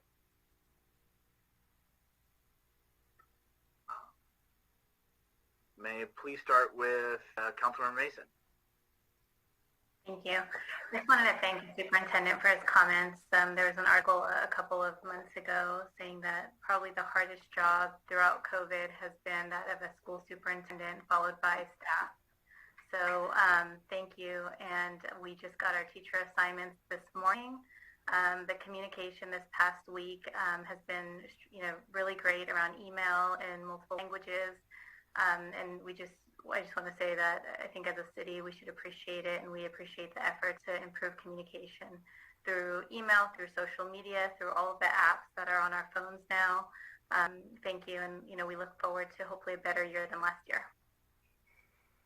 Thank you. As far as you're talking about communication, I do want to take an opportunity to share that our district is going through some really big changes. We are changing our student information system, and so our communication has been a little off because as we're transitioning, all the emails are not transitioning over the way it should, right? It shouldn't have just transitioned right over, like no bugs. That should happen every time. But of course, we're working through that, and so we really want to make sure that everybody understands it's not that we've dropped anybody or we're not wanting to communicate with you. We're going through a transition, but we're hoping that with our principals communicating as well, as much as they are, we're reaching everybody. So if there's anything that somebody doesn't receive and they realize a neighbor received it or a friend received it, please reach out to us because we need to make sure that your email is in our system. So thank you. Vice Mayor Medina. Yes, thank you, Superintendent Espinoza. It's great to see you here tonight. Just want to express my appreciation for your efforts, the staff efforts. You can't have a great city without great schools, and just wanted to express my full support, and I'm sure our colleagues' full support, and having a really great year. So thank you for all you're doing. Councilmember Hamilton. So I just want to echo my colleagues, thanking you for coming to present to us, and echoing the sentiment that our city organization and the school district are separate organizations, but we rise and fall together. And the success of the school district If the school district is successful, that's a win for the city, which is a win for all of us.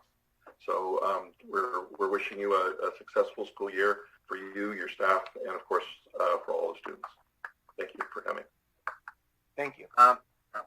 We do have a member of the public who wants to ask a question or speak to Mr. Espinoza, City Clerk. Yes, Jim Evangelist.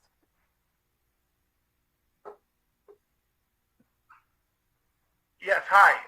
Actually, I'm sorry, but I didn't really want to ask Mr. Espinoza a question. I felt like I may have been cut off due to my computer. I don't know which. Is that true? Because I really wanted to finish my statement. Did I get it finished? I have no idea. I'd have to pull up the letter to see, but the city manager does have your letter, and that certainly can be forwarded to all of the colleagues tonight. Did all the other council members get my letter? I mean, did they all hear the ending of my statement? Mr. Evangelos, we waited a little bit. I don't know if it was a final comment. Right now we're on Mr. Espinoza, but what I will do, as soon as our meeting's concluded, I'll forward email. Well, I'm not, honestly, I'm not blaming anybody. It's just that there's a technical glitch here, and I feel like possibly I didn't get to finish what I wanted to do, which is, it's nobody's fault. Just I understand. So what I will do, so that they all have it, city manager has it, staff can go ahead and send it to each member of the council, and I will also make sure that gets done before the end of the evening, or it is the end of the evening, but before going to bed tonight. So all right, they will have it. Thank you, Mayor. You. You're welcome. Mr. Espinoza, I'm sorry to interrupt this situation. It's the only way I had of getting contact with anybody. I apologize to everybody. No need to apologize, and I'm sure, as the colleagues have said, and Mr. Evangelist and the community is very appreciative and thankful for your time being here, as well as the task that you've had and the year that embarks, and we're all standing with you for a successful and enjoyable school term. Thank you. All right, good night. Okay, again, enjoy your evening, get some dinner, sir. All right, let's move on to item B, receive update on Crestmore High School development. I'm going to turn this over to our city manager for an update, please. Through the mayor, before we begin, I am recused from the Crestmore High School development, so I request to be changed over to from being a panelist, please. Councilmember Hamilton, thank you so much. Should have been briefed, and I should have remembered that as well, and thank you for bringing that up.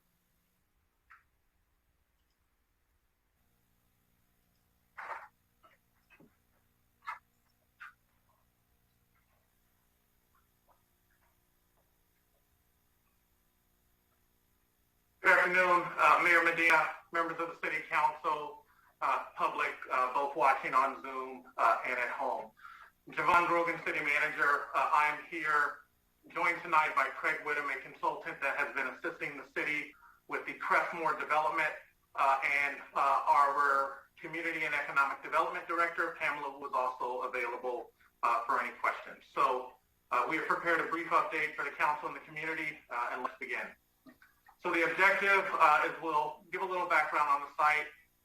We'll give some information on the site's development status. We will discuss the city's role and the city's role in facilitating development, and then we'll talk about next steps as well as questions. So a little bit of background on the site, really high level. As we all know, the San Mateo Union High School District owns the property. The high school ceased operations in 1983. However, the site remained active until just about 2 years ago with leased property and Peninsula High School that just opened. The site is approximately 40 acres. Approximately 25 acres are developable, could be as low as 20 depending on the configuration and residential appropriate open space. An important note is that the site has been an amazing recreation resource for the community for many years, especially youth soccer. We know the San Bruno Soccer Complex for many years has utilized the former football and baseball field on the site. However, the Union High School District restricted access to the site in 2020, citing COVID-19 concerns and prevention. That has changed as of late. The district did agree to temporarily reopen the site for soccer for the fall 21 season, and the district is working with the soccer community and district staff in maintaining and renovating the grass area during the closure. If any of you have been up there, I know a number of council members have been up there. The conditions of those soccer fields deteriorated significantly with overgrown weeds and gopher holes. And it is district property, and the district is in the process of rehabbing that. Long-term recreation use is to be determined pending the future site planning. We'll talk about that.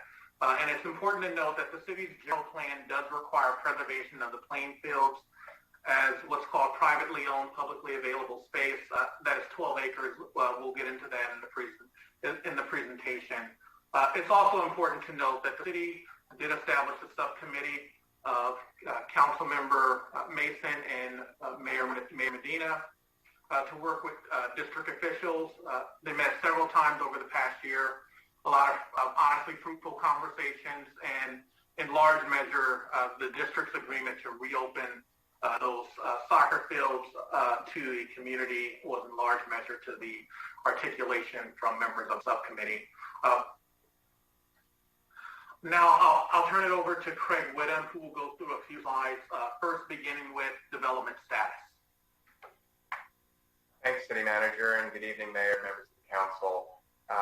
I'll run through a few slides here to get the Council and the community up to date. As you're aware, back in 2019, the school district declared the property as surplus and issued a request for qualifications seeking a development partner. As a result of that RFQ, the district executed a purchase agreement with D.R. Horton, which is a publicly traded national home builder. That was in January of this year.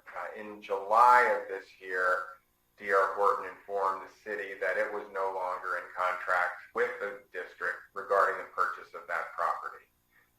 And then most recently, the district posted a closed session agenda notice for 2 nights from this evening related to the real property negotiations, which indicates that the district is discussing properly in closed session negotiation of price in terms of payment with another developer, Summerhill Homes. Next slide. A little bit about the city's role in processing a development proposal. The zoning of the property is R1. Importantly, there is a general plan policy that was established some years ago with a 12-acre recreation requirement that's specifically in the general plan. So any development that included less than 12 acres dedicated to recreation use would require a general plan amendment. A little bit about cooperation with D.R. Horton. Staff engaged with D.R. Horton shortly after they entered into a purchase agreement with the school district. A preliminary review application, which is a common process for a development such as this, was submitted. Staff provided preliminary feedback on the preliminary application. And then subsequently in the May-June period, we established regular status calls with the developer to review development issues and attempt to cooperate with the developer as it moved forward. We had hoped for a formal development application, but that did not happen. Next slide. How can the city best facilitate development?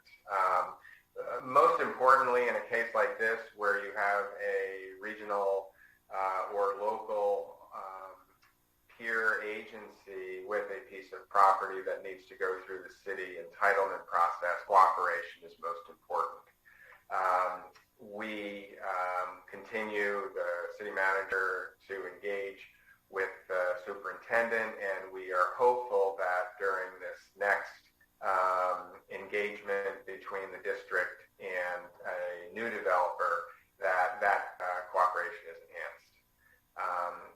Another point is that we believe will facilitate a positive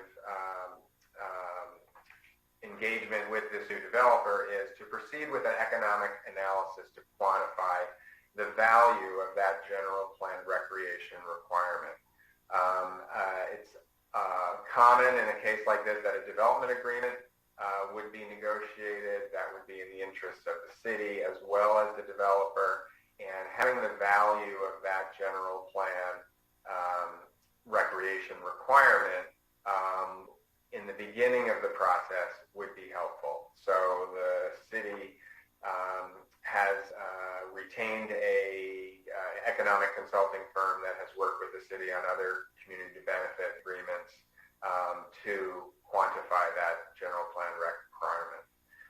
Another option which the city has not proceeded with would be to create development standards for the site that would be established, that would provide more certainty to the developer. And as we know, this could be completed with or without the participation of the property owner, and it could provide more certainty to the developer in terms of the number of acres for recreation fields, whether the city would consider less than 12 if the developer provided additional resources for enhancements to recreation fields elsewhere in the community, as an example. So that is another option in terms of how the city could facilitate development in the future. Next slide. In terms of next steps, the proceeding with the economic study, as I mentioned, valuing the general plan recreation requirement, that will be important resource and value for both the city and the prospective developer. The city staff could return to the city council with what the creation of development standards would look like, options, as well as cost estimates. That would be something that proceeding with the creating development standards on the property would be something that the city council would have to authorize at some point in the future. As I mentioned earlier, most importantly, continuing to offer cooperation with the school district and a new developer. With the new developer, we believe that it would be in everyone's interest to engage with the district now and the developer, even in advance of them having consummated a purchase agreement.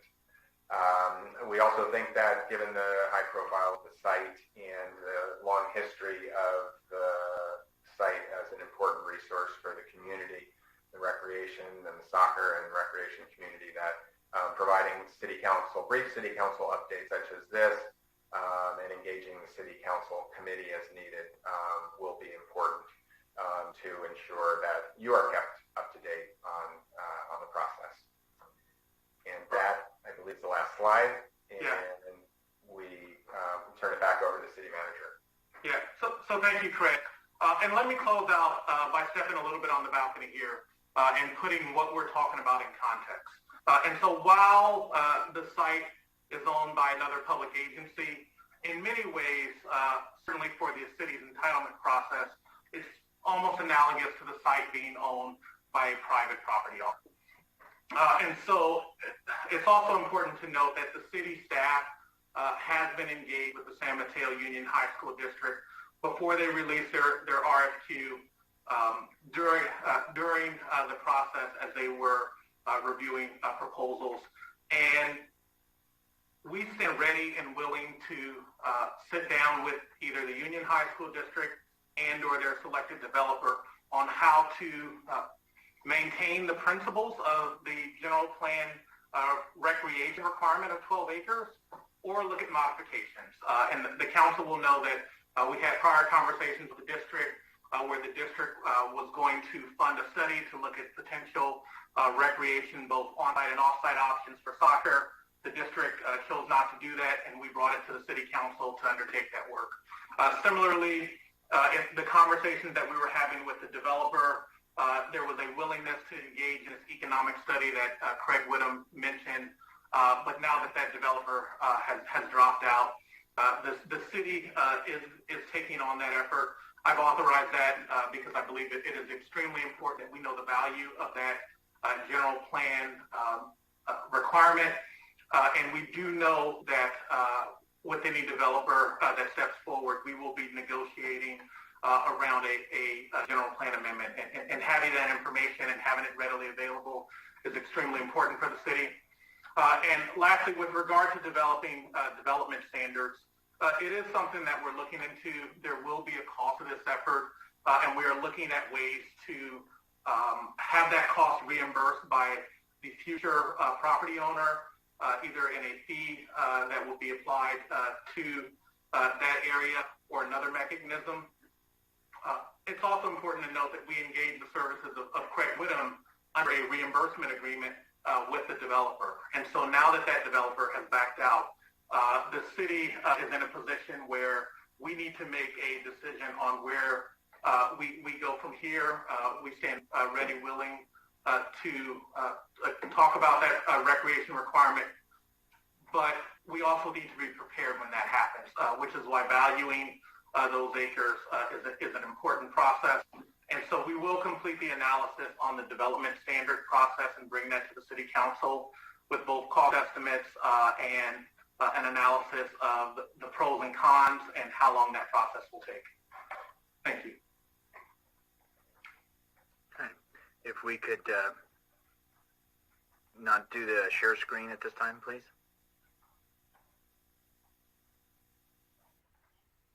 Thank you. We will now go to colleagues for questions of Vice Mayor Medina. Yes, thank you, Mr. Mayor. I was wondering if, because I believe all of council got a couple of emails about the condition of the fields, if staff could provide some background on the historical field maintenance agreements that were up there, who was responsible and who did what, and at what point did the city was no longer involved? That's my first question, Mr. Mayor. Absolutely. Why don't I ask Director Matola to be brought in to provide that overview? And so as she's coming in, Councilmember Medina, at a high level, pre-COVID-19, the city did maintain the fields in partnership with soccer groups. Once the district made a unilateral decision to close the fields during COVID-19 and let them deteriorate further, the district took on the responsibility of the rehab in working with also the soccer groups. And so we have heard the concerns about the conditions of the fields today. However, the city is not maintaining those fields. Director Matola, is she in the room? I am trying to get her in the room. Okay. Well, Mr. Mayor, that does answer my question.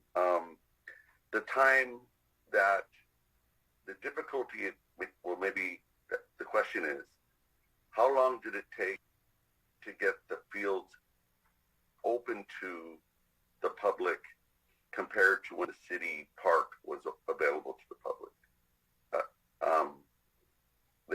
They were chained shut, from my understanding. Yes, Council or Vice Mayor Medina, can I ask for a clarification? The question is, how long did it take for the fields to be rehabilitated when the city was rehabilitating the fields? What's the connection to City Park? I'm sorry. No problem. I guess my view was it appeared to be some difficulty in getting the fields to be unlocked so people could either walk, and then there was additional difficulty in getting an agreement to allow the soccer groups to have access to the fields. And understandably now, I was up there this past weekend, that the fields are in really bad shape, and of course because the Gophers there are notorious, and I'm understanding that soccer groups are working with the district staff to get them in a playable shape. So it just seemed like there was some difficulty, and I'm sorry for not being a little bit more clear on this. This is the council's first public information that we're getting regarding the subcommittee that was meeting, and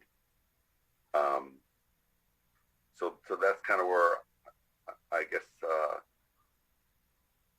this question is just kind of a little hard to articulate. It just seems like the communication there wasn't coming forward readily. And why? What was the problem? Sure. So I mean, we just finished to give you the tie into City Park. For walking outside, and yet the school district didn't want our residents to walk on the track, so they were chained shut. And I wonder why was that so? When City Park, people could walk around, and just wanted to hear staff's response on what they thought the reason was. It wasn't very. It was interesting. I'll leave it at that. Sure. So the answer to that question is simple, but probably not as complete as you would like. The Union High School District decided to lock the fields. There was a time, if we think back to COVID, where you could not have team play on the fields. And so the rationale that we were provided and the community was provided for that unilateral action by the district was due to COVID-19 and the, at that time, state prohibition against group practice or play. Over a few months, that ceased, and there was state guidance that rolled out over time, allowing group practices and games and scrimmages and things like that. There was a point where the district would not reopen the fields, even though our city park and other facilities were open. Why the district decided not to do that, I think, is a question for the district. There was engagement both by city staff and by the city council subcommittee, and strong articulation for the community, the soccer groups, and the district keeping to the spirit of the agreement that we had for a long time. And so through those conversations and partnership with Loan and AYSO, the district did agree on a temporary basis. It is their property to reopen fields for the soccer season. And there were conversations on who would rehabilitate those fields. And at the end of the day, it was the district who took the responsibility for rehabilitating the fields. And as we said before, they had deteriorated significantly during the time that they were closed. And I know members of the committee were a part of those discussions, so happy to have any of them chime in.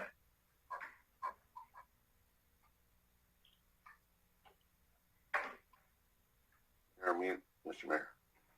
Thank you. Did that answer your question on that one? Yeah, that's fine. You had more. Yeah. What could be shared about the reason for the sale not being completed?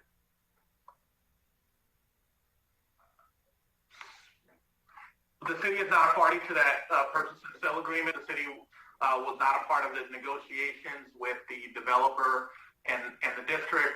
I think that there were a number of reasons. We did have conversations, and frankly, very positive conversations with D.R. Horton with regard to the process and the dedication requirement. Like our property negotiations, those negotiations between D.R. Horton and the district occurred in private, and we do not know the precise reasons. Thank you. As for the cost recovery on all the time that was expended for D.R. Horton, is all of that recoverable? All yes, of, go ahead, Craig.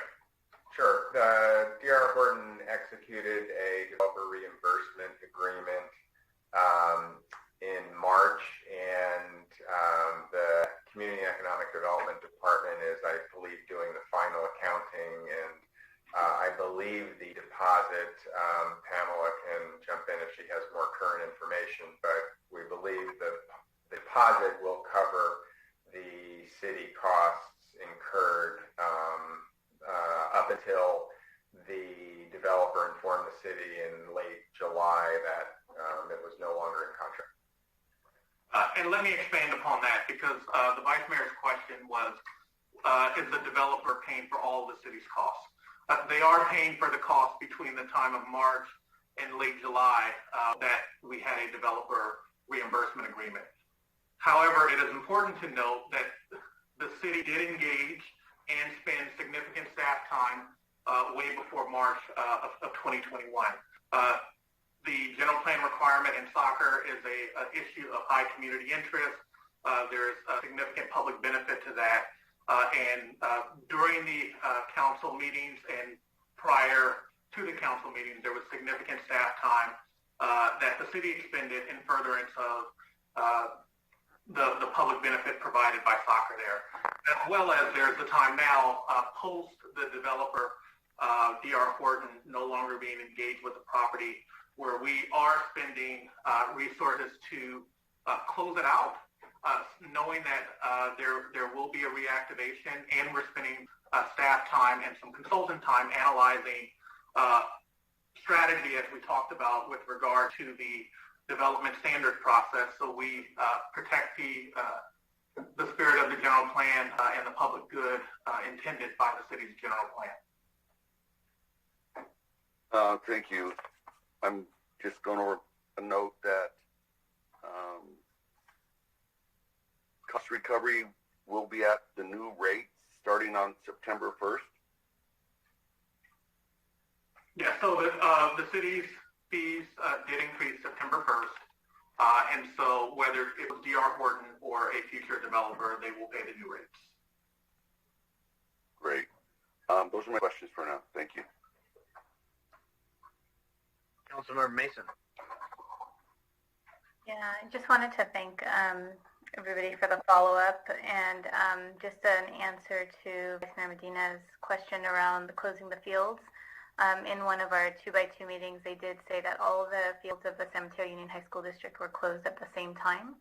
And as far as the opening goes, there was significant advocacy made to open the fields.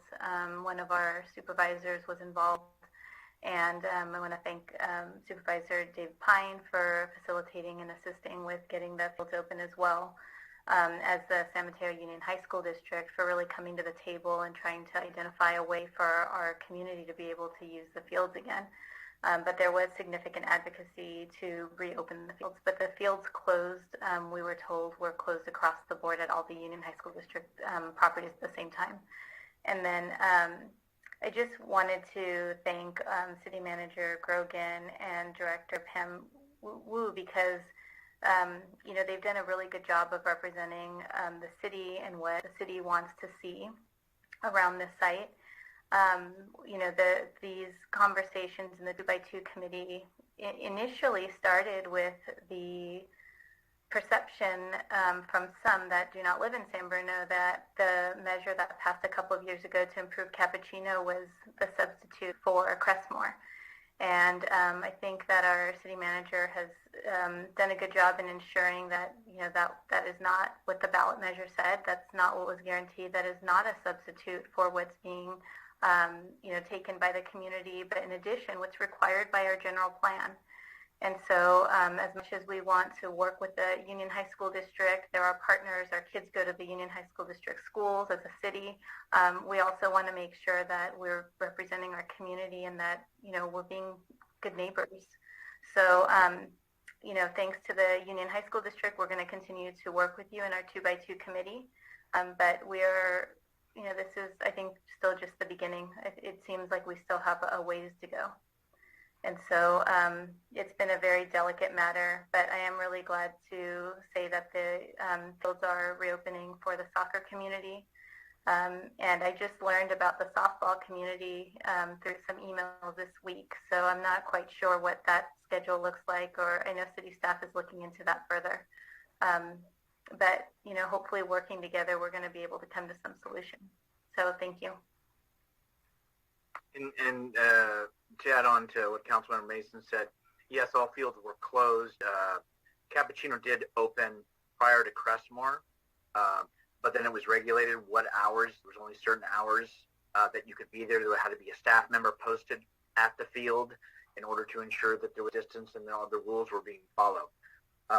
However, when Crestmore opened, another concern and why I think there was the advocacy that the council member speaks of is because with Cappuccino, though they were trying to assist the soccer community, obviously when they did their fields, which are not, my understanding is September of 2022 is when they would be completed. Obviously it gave very little areas at all to where the soccer community could be accommodated.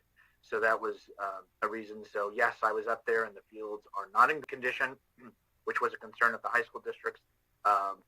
But, again, the volunteers, as we have in a lot of our fields, are really doing their best and their utmost to provide that avenue and opportunity for our youth in the soccer community. Is there any other questions?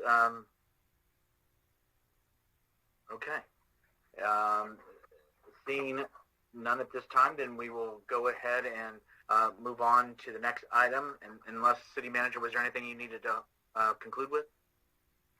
No, thank you to the City Council, and we will return to you with a recommendation and analysis of potentially implementing development standards for the property to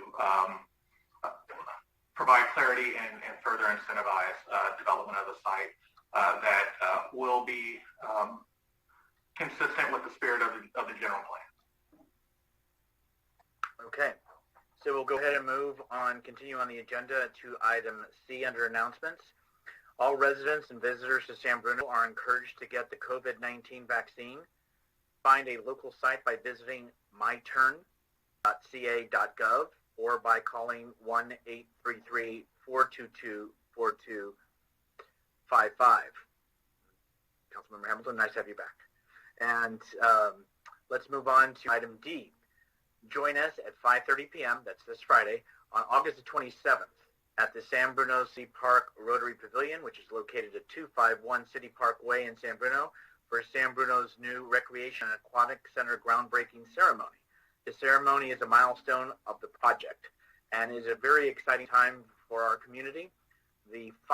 Also that night, the final concert for 2021 season will be held immediately following at 6 p.m.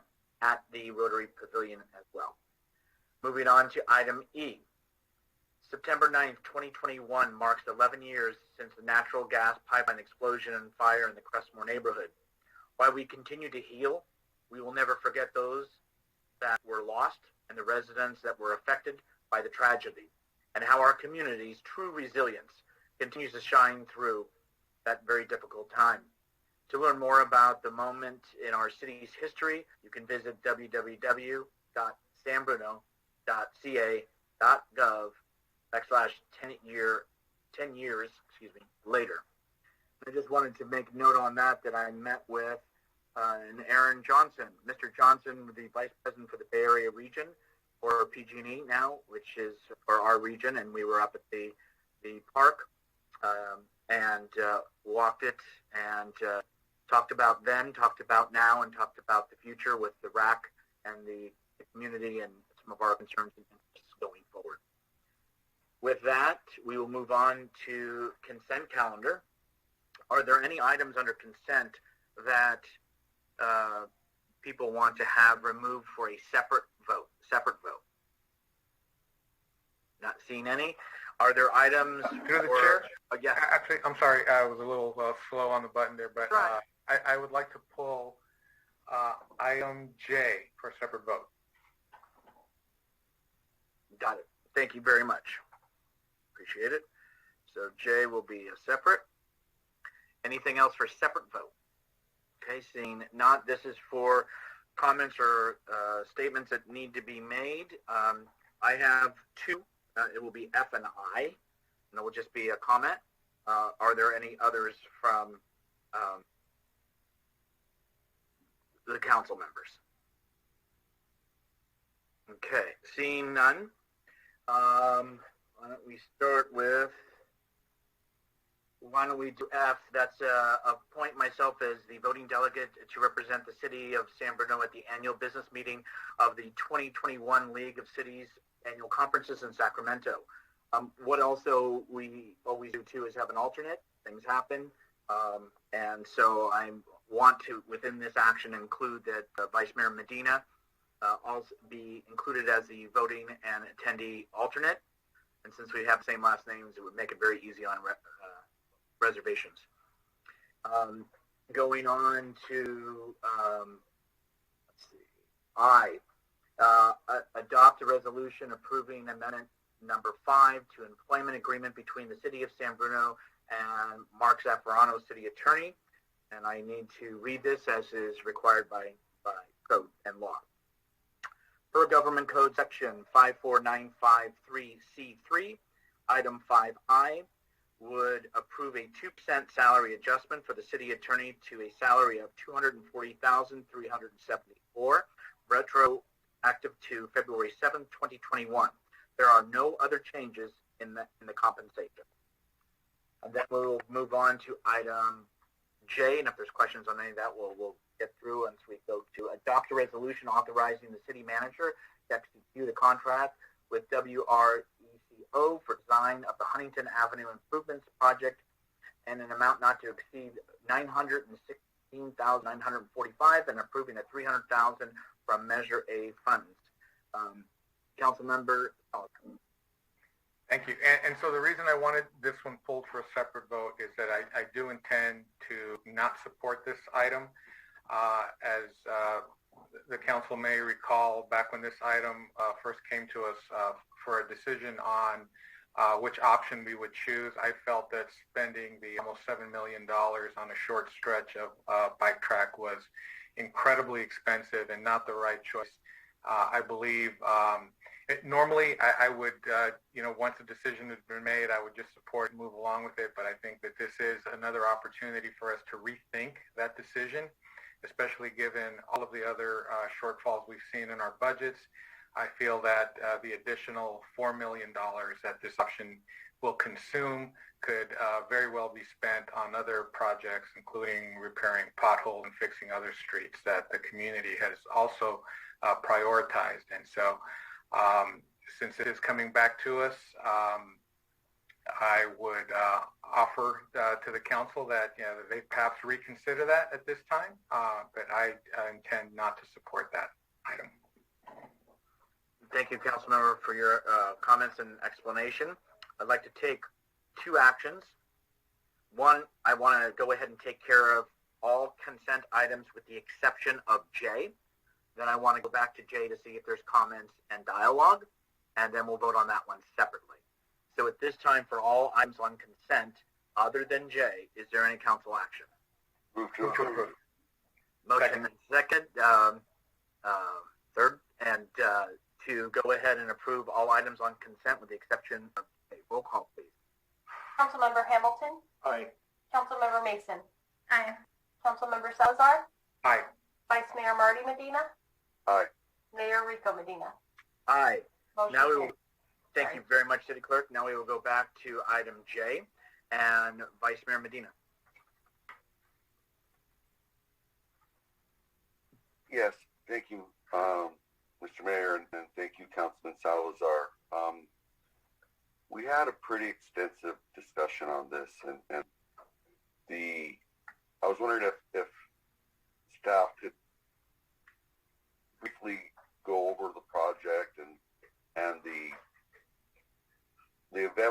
funding that we have in grants for the design and the overall project costs. We don't have the money now, but if and when the money comes available, I think is what we talked a lot about. I totally understand Councilman Salazar's point.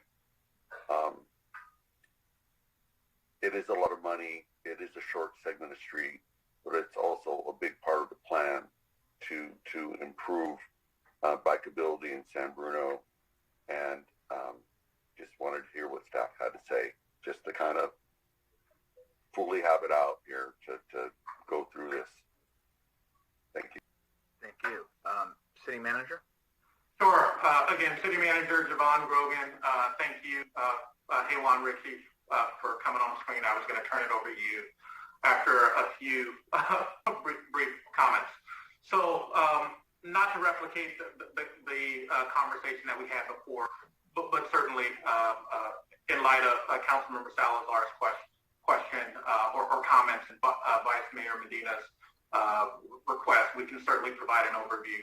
Just as a high level, connecting our downtown, our Caltrain to Tan Fran, and the job center that South City is planning just on our border, as well as what a reconfigured Tan Fran is, connecting those two areas to a cycle track, separated bike and pedestrian path is critically important. Having a beautiful design is critically important, and the recommendation from staff was that doing it and also maintaining the travel lanes that are there is a important concept, and so that is part of the reason for the increase in cost from the original design. And as additional development happens along our transit corridors, having that bike and pedestrian path to connect the BART station simply to Caltrain, we do believe will generate in less traffic, less vehicle traffic, because people will be able to get to the job centers in our downtown using that bike and ped corridor. It is absolutely true that the project is unfunded. We do have grants that are funded, and we are on a grant timeline to expend those monies. And so the monies that we are proposing to do this work with and expend meet that grant target. It is Interim Director Ritchie, will you please give an overview of the unfunded amount? I want to say it's $3 to $4 million at this point, but I just don't want to quote it from the top. But we are looking to cover that in a number of ways. Yes, potentially new grants, utilizing development impact fees or community benefits for projects both in San Bruno and that may occur outside of San Bruno that are adjacent to the area. Yes, it's true that any money we receive, whether it's development impact fees or community benefits, could go to any number of needed improvements in the city. And so I'm not saying that to counter what Councilmember Salazar said. But I just wanted to make that point that we are certainly striving to have a fully funded project and knowing that we don't want to do that to the detriment of some of the resources we have today. Director Ritchie? Yes. Thank you, City Manager Grogan. Good evening, Honorable Mayor, City Council members. Haywan Ritchie, Interim Public Works Director. Councilmember Salazar, I would like to address your concern and regarding this item. I would like to clarify that there were two segments that were proposed for design, which is the first segment from Herman to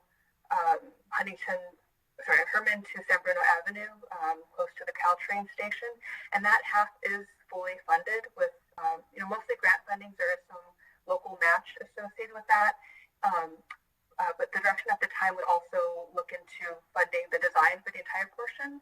And so, because the grants are going to the southern half, which is from Huntington to the Caltrain station, from Herman to the Caltrain station, that is fully funded.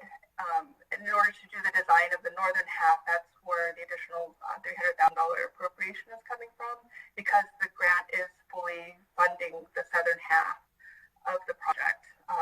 And so I would say that, we are able to do half with primarily grant funding. And so, to consider not, potentially denying the whole project based on a portion of it being unfunded. And to clarify, the southern half is we're anticipating to be about $2.5 million to $3 million, and then the northern half is the $4 million that's currently unfunded.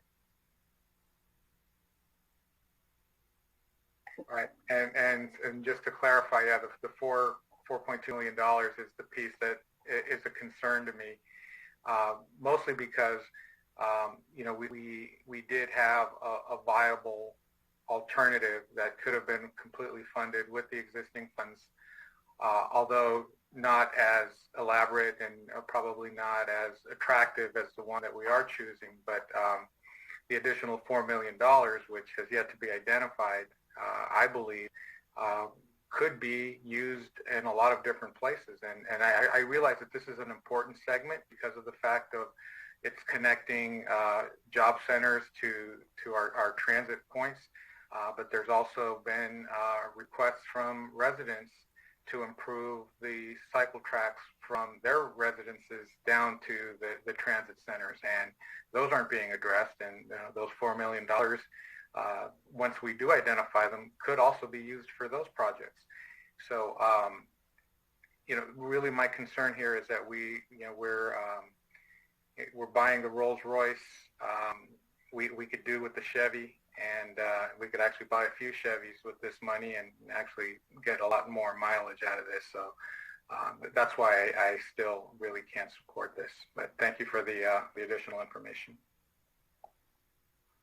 Councilmember Hamilton.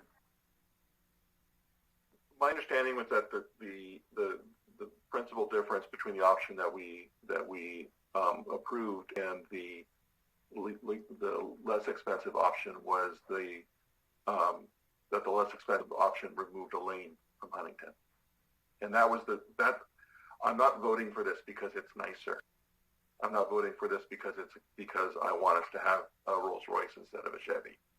I'm voting for this because removing a lane on Huntington, when we know that we're going to have thousands of cars going to that new center across the border in South City that are going to be using that every day, and hearing directly from our police chief, where we have the police station on that stretch of road, and hearing from the police chief saying that he would be adamantly against removing a lane from Huntington. Those were the reasons that I'm voting for this, not because it's nicer or flashier. I agree with you. I wish it was cheaper. I do. I do think this is a lot of money, and I do think that that money could be, if we were able to repurpose it to other places, that would be great. But that was not one of the options. So I just wanted to be clear on that. Thank you. Any other questions or comments from colleagues on J? I had been then, as far as not wishing the lane being discontinued. I think it's just, I just find it challenging to have one lane on Huntington.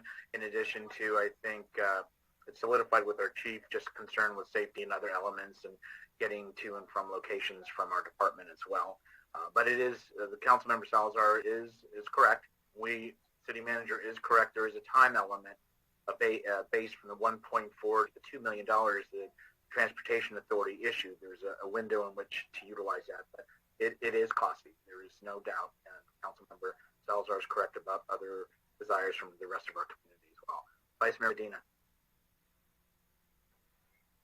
Thank you. Great questions. Got to support my chief of police when he says do not take a lane.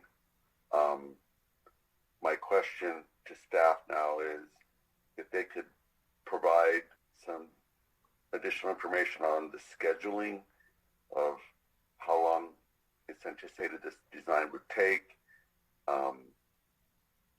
and we would have the funding to do the southern portion, and when we secure the funds for the northern portion is when we would proceed with construction at that point. Is that correct? City Manager or Director Ritchie? I think part of that question with regard to timing, Director Ritchie should answer. And so, Hewan, can you take that, and then I'll take the financial? Yes, it is on a fast track because we are trying to meet the deadlines.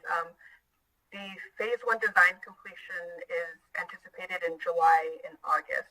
Because this is federal funds, there are quite a few hoops we need to jump through and in order to obtain authorization to proceed with construction, but that is our current deadline for design.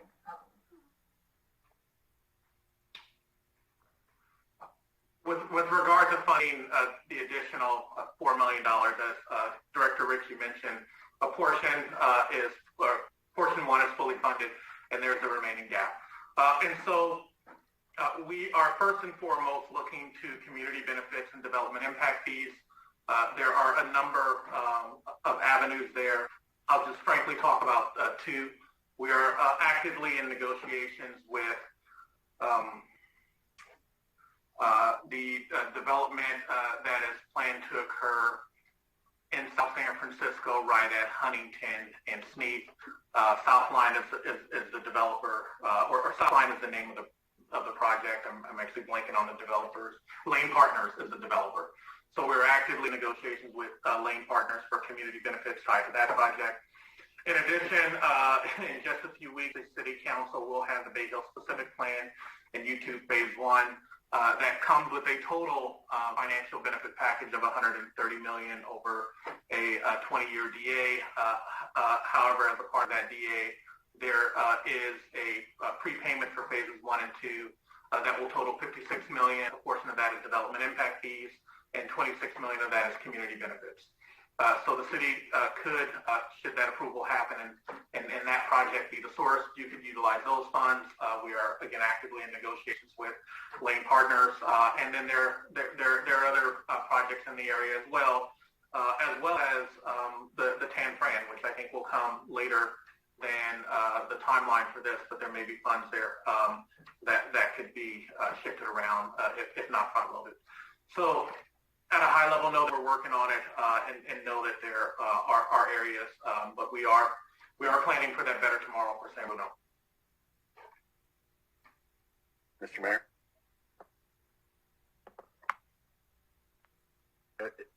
Is that good, Vice Mayor?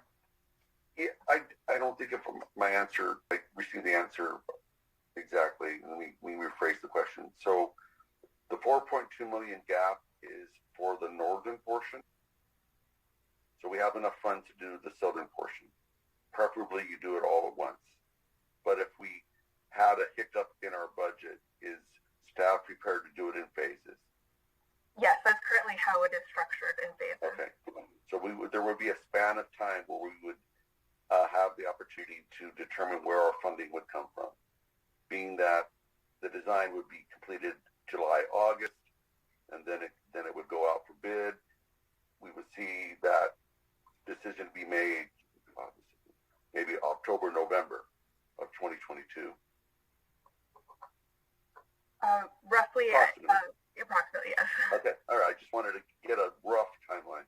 So there is time on our side there. I am in support of this project.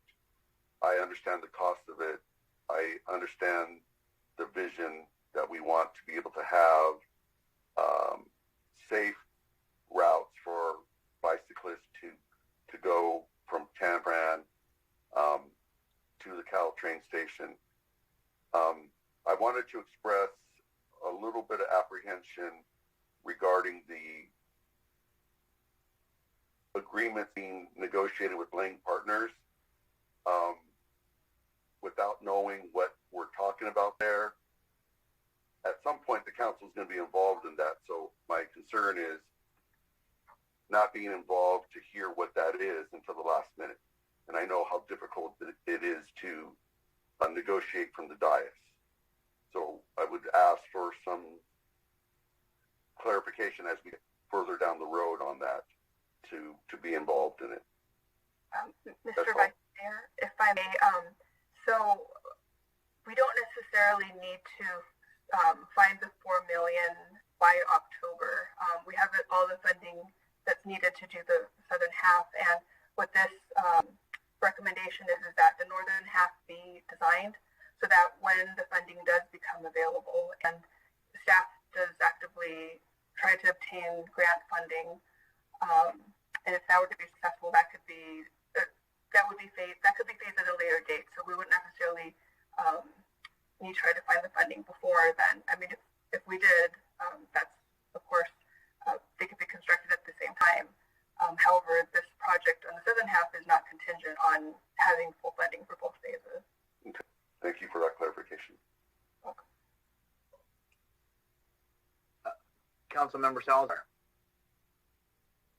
Thank you, Mr. Mayor. So I just wanted to clarify a few other points. So I am also definitely, absolutely in favor of safe bicycle routes.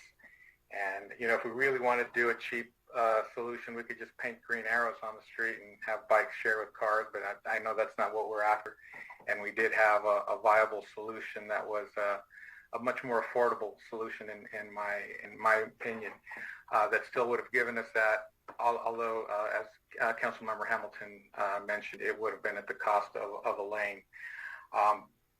Another point I wanted to make there is that we also saw the traffic study associated with this showed that the traffic conditions would degrade to letter grade F, regardless of what we do, whether or not we take away the lane, it's going to degrade anyway.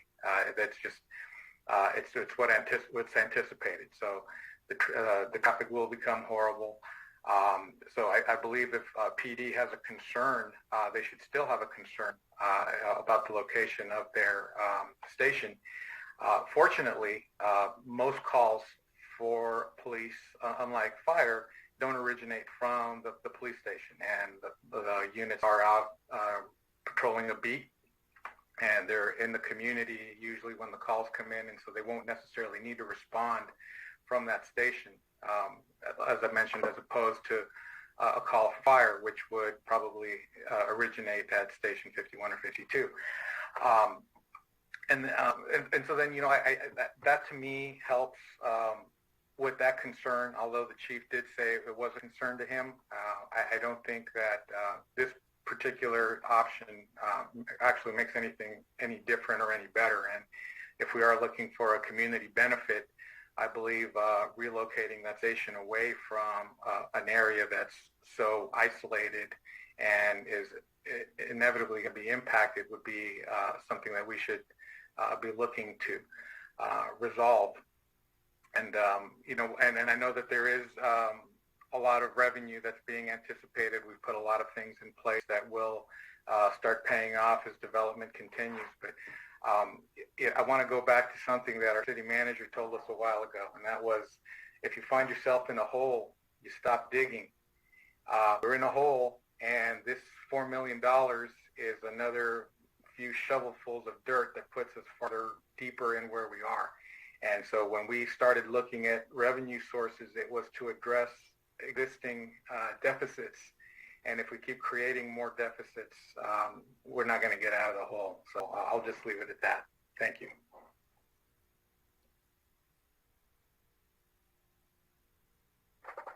Councilmember Mason, please. Yeah, I just wanted to say I do think that it's important to have the lane provided. The 11,000 employees expected to go to the new facility that South City's building, and we don't know what's going to happen with San Fran at this point. That could be a significantly more traffic, and I think the city is looking at alternatives as far as where the police department's eventually going to go. Where I think this council has been prudent financially was when we had Posey Park, and we selected the, I think, $1.5 million option that was less than the most expensive option that was proposed. But this really is an area where I think that we need to look forward and look at how we're going to mitigate traffic. And I don't think that we can I don't know who it was at one point. Somebody said like wish cars away. I think it's going to be a long time before we get there, and hopefully by the time we get there, we have the money to, carry out the plan that Councilmember Salazar sees fit, which I think would be great in the future. I did want to just actually jump in to make sure that the city manager is clear on funding, because I know I walk around and people say, well, you're getting $100 million from YouTube, and I think it's important that we kind of set the stage right now. Do we have $100 million right now, and are we even close to that number? And I just want to be clear that my understanding is that unless the development occurs, we are not going to get that money. And so I just don't want anybody who's watching to think that we're sitting on all this money and not using it. Sure. I can caveat that further. I thought I used a lot of ifs there. But absolutely, the YouTube phase 1, as well as the Bay Hill specific plan, did receive unanimous approval from the Planning Commission and will be in the next few weeks coming forward to the City Council. City Council doesn't have to approve it, so it is a recommendation, and so that's the biggest caveat when the City Council has to approve it. We approved the Bay Hill specific plan, and should you approve YouTube phase 1, you still can't make anyone build. YouTube has, throughout this process, this more than sort of $4 million endeavor on their part, just in city fees, has been concurrently processing their phase 1.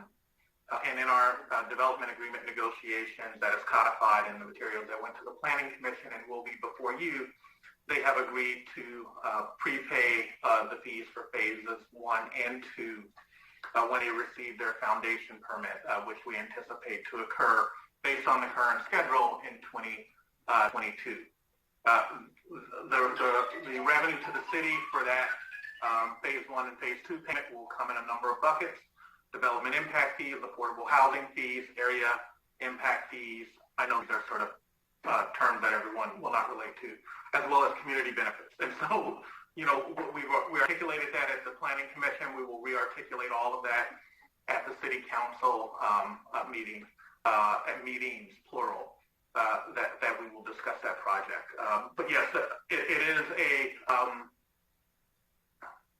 a planning effort and a property owner / developer that is making commitments to invest. But until those investments occur, and it is a 20-year development agreement, and so with 5 phases, and so there will be quite some time before that revenue is received, and there are certainly caveats with development. So I hope that clarifies. We also have members of the public. If you have thoughts or comments, I do see we have somebody has raised their hand. If anybody else, please feel free to do it at this time. And City Clerk, if you could bring them in. Yes, Paul Lopensky. Good evening. Can you hear me? Yes, whenever you're ready.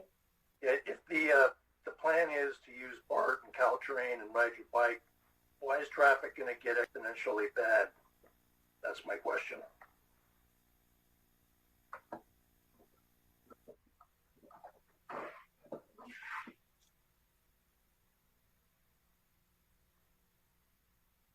And that is the only hand raised.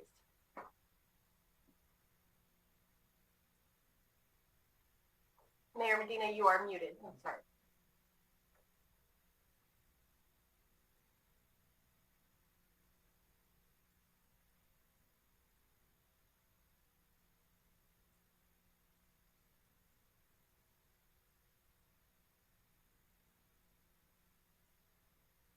It appears as though the mayor may be having technical difficulties. Vice Mayor, did you want to?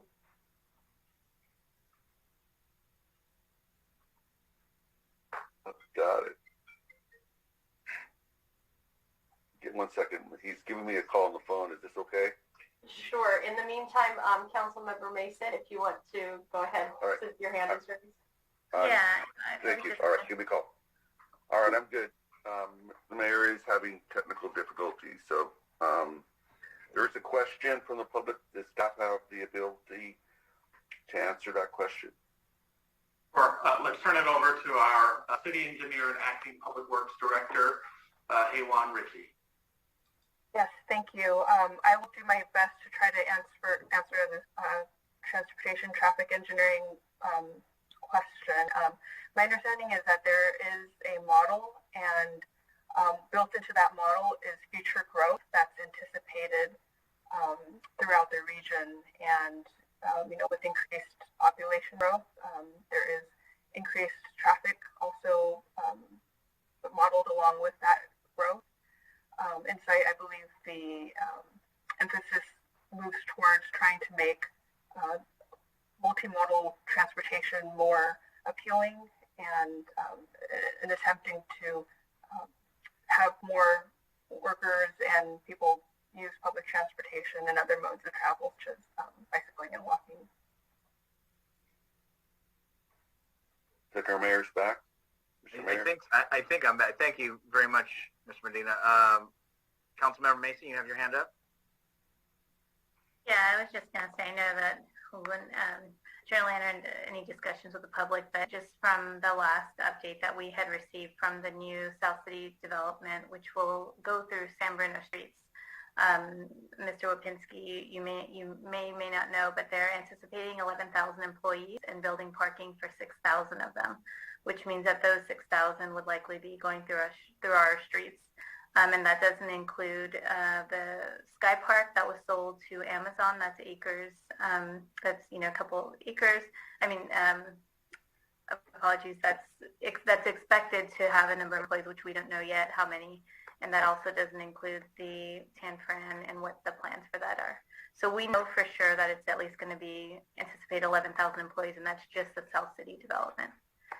And again, they're building 6,000 parking slots, according to the last update that council got. City Manager? Yes, I was going to chime in after Director Ritchie and just add that what that traffic analysis showed for the area along Huntington is not atypical for transit-centered areas. Just on the balcony, in regions like ours, the expectation is that growth will happen around transit.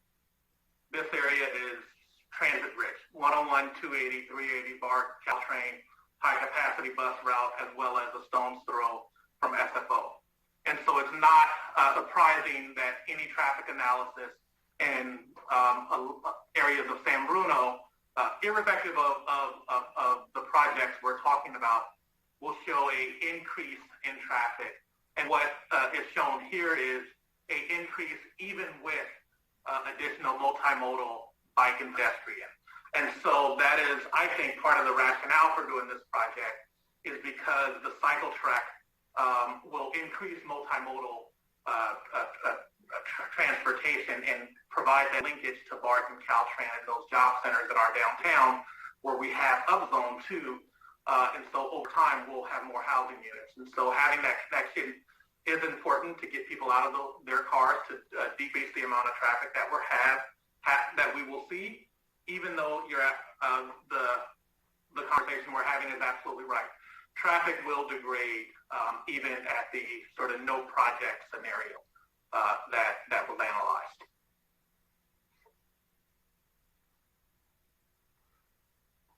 Any other questions or comments from colleagues? Seeing no more at this time, is there any action from council? Mr. Mayor? Please. Make a motion to approve. There's a motion made. I'll second. There's a second.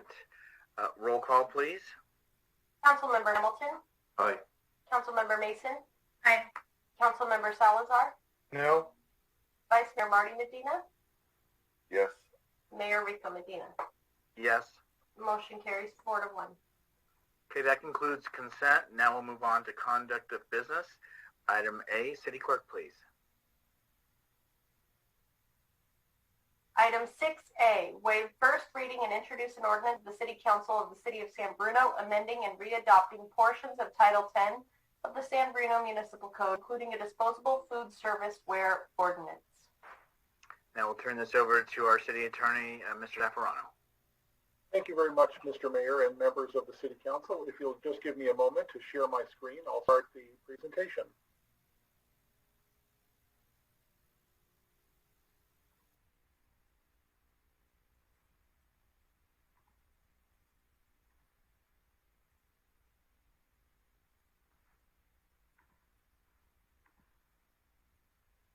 Is everyone able to see the screen? Excellent. Right, well, welcome, and you'll see that also present with us is Jacinta Lang, a management analyst with the Public Works Department, and we're all very excited to have her here tonight. She is actually the main event for the revisions to this ordinance, but I'm going to kick off the presentation, and then I'll turn it over to her, because the most important part of tonight's presentation is an ordinance that she has been working on with the County of San Mateo and other cities regarding disposable food serviceware. So let's start out briefly and go over the agenda. We're going to go over a little background. We're going to discuss and introduce some of the amendments to Title 10. And as I mentioned, there'll be a separate staff presentation, so you won't have to listen to me for very long, regarding disposable food serviceware ordinance. And then we'll talk about next steps. Finally, we'll take any questions regarding the chapters in Title 10 that we're addressing tonight. So well, let's go back and briefly review what we've done. So the City Council started this project to revise municipal code back in late 2018, and there are 11 titles. Title 12 is the zoning code, and that's being separately updated. And as we recall, the primary focus is to update it for internal consistency and current law. And of course, we've had numerous policy discussions about many of the provisions of all of the titles that we've gone through so far, culminating with Title 7 this evening. And I appreciate the City Council's action on that. So we're doing something a little bit unusual tonight. We're taking Title 10 out of order. And you might wonder, well, what happened to Titles 8 and 9? And the answer to that is those are being deferred primarily because it was important from a timing standpoint to bring this ordinance to you now for disposable food serviceware. Important caveat, there are two sections of Title 10 that we are going to come back with later this year, actually. It's a chapter 10.16 about water conservation and 10.22 to implement a new state law regarding recycling and so on. So staff is working on those ordinances as well, and the City Council needs to review various plans regarding water consumption and conservation before 10.16 can be approved, and we have some additional work on 10.22. So you'll see those coming to you later this year, and then at that point we'll be finished with Title 10, and we can go back to the remaining three titles. So let's take just a moment to look at Title 10, and the good news is that we're really only proposing three very minor amendments to three of the sections in Title 10. So there are 16 chapters. 10.04, there's a minor amendment there. Nothing in 10.08, again, a minor amendment in 10.12, and that was amended already in 2012, so that's fairly recent. And then we don't have any amendments proposed to 10.13. That was most recently amended in 2014, so again, quite recently. And then 10.14 for water, we don't have any amendments proposed there. 10.15, again, no amendments. We amended that in 2016. Water conservation, that's the one that we're going to come back to you on later this year. 10.18, stormwater management, we're not proposing anything to that. 10.20, garbage and refuse, that's the second one that we're coming back to you later this year on. And then 10.21, sustainable food packaging. And when I'm done with my presentation, I'll turn it over to Jacinta. She has a separate presentation, and I'll stop my screen sharing and she can put hers on. 10.22, we have some minor amendments on that, and no amendments for 10.23. 10.24, which is municipal cable, nothing on that. Nothing on reusable bags, that was amended relatively recently. State video franchises, that was amended in 2008, which is recent enough. And the community choice aggregation program, which was amended in 2016, nothing is proposed there. So let me go, actually, I'm going to jump to my very last slide, so that way we don't have to put my presentation up after Jacinta's is over. It's kind of clunky to do that. And I'll just let you know where we hope to end up tonight after her presentation. So we want to review the proposed amendments. We're recommending that you waive the first reading and introduce the ordinance. Or alternatively, if you have some substantive revisions, we're happy to consider those and reintroduce those revisions at a subsequent meeting. Jacinta will be telling you shortly that the county is going to be providing education enforcement for those jurisdictions that adopt a disposable foodware ordinance. And then finally, adoption of this ordinance would be scheduled for the next regular city council meeting. And all of the amendments would go into effect 30 days after adoption, except for the food serviceware ordinance, which is proposed to not go into effect until October of 2022. And Jacinta will explain why that is. So after the city council completes Title 10, we'll have 3 more titles, 8, 9, and 11, after Title 10 is complete. So that concludes my presentation. I'm going to stop my screen sharing, and I'm going to then ask Jacinta to start her presentation on the disposable food serviceware ordinance. Take it away. All right, thank you, Mark. I will be sharing my screen now. Can everyone hear me okay? Okay.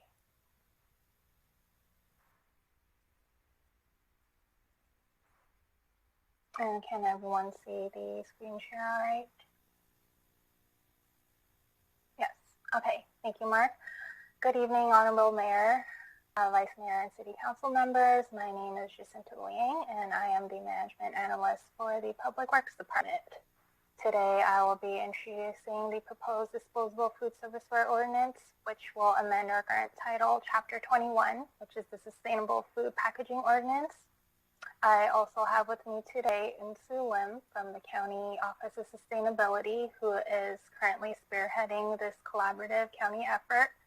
And we will both be available to answer any questions after the presentation. Okay. So agenda, we will be talking about the goals of the ordinance. I'll be providing a little bit of background information, some details about the county ordinance, and then our proposed city ordinance provisions. So our goal tonight is to provide you information about the county's disposable food serviceware ordinance in hopes of bringing the city ordinance for adoption at our next regular council meeting in September. So about a handful of cities have already adopted along the peninsula, and we're hoping that San Bruno can be next in line. Some background information. In August 2008, City Council adopted a resolution eliminating disposable food serviceware composed of polystyrene, which is styrofoam, from restaurants and food vendors. And this ordinance was adopted due to the harmful negative environmental impacts that styrofoam had along littering streets, harming wildlife, and toxic chemicals.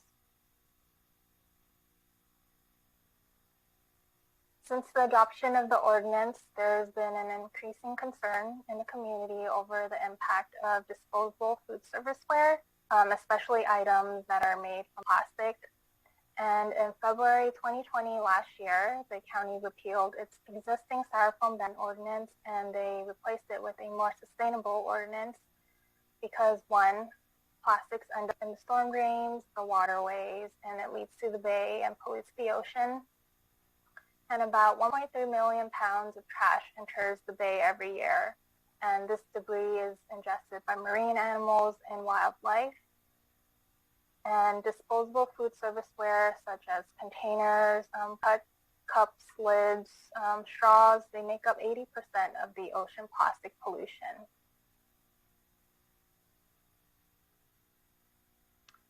So the adopted county ordinance requires the use of compostable foodware and reduces the wasteful distribution of accessories such as straws, condiment packets, utensils, and napkins. And the main goals of the ordinance is 1, eliminate disposable food serviceware that is not reusable or compostable. 2, to improve the health and safety of our community members. And 3, to help the county meet its regional stormwater permit requirement by reducing street litter. And this has to be done by July 2022. So this ordinance impacts food facilities that operate in the city that provide prepared foods for public consumption. So examples of these food facilities include restaurants, mobile food facilities such as food trucks, temporary food facilities such as street fairs and farmers markets, catering events, and there are some healthcare facilities and private schools. Public schools are exempt from this ordinance. And as mentioned earlier, the ordinance will target food facilities that prepare food for public consumption. So this includes any food or drinks that are prepared on site. And it does not target processed food that has already been prepackaged by the manufacturer. So if you pick up a sandwich or already a salad that's been prepackaged from Trader Joe's or a supermarket, those are fine. So under the proposed city ordinance, styrofoam is still prohibited, same as currently in our existing ordinance. Accessories such as straws, condiment packets, utensils, and napkins, they'll only be provided to consumers upon request or at self-service stations. And these accessories and any packaging that these accessories come wrapped in, they should be made from non-plastic and compostable materials. Also, plates, bowls, cups, trays, clamshells, and other takeout containers, they should also be non-plastic and compostable as well. And the county is recommending that we shift away from plastics altogether, and acceptable materials that food vendors could use are fiber-based products such as paper, bamboo, wood, wheat products. The county will have a available list of materials that comply under the ordinance, and that is on their website, and it is also on our city website as well. It's linked towards their main website. And under this ordinance, there are a couple of exemptions. So 1, disposable food serviceware that is made from aluminum. 2, plastic straws, for example, they can be provided to consumers with medical reason or if they have medical needs. And 3, if there isn't a reasonable alternative that exists that meets the ordinance requirements, that is fine as well. And as mentioned earlier, there is a link with the all the materials that are compliant under the ordinance for our food facilities and restaurants and any vendors in the city.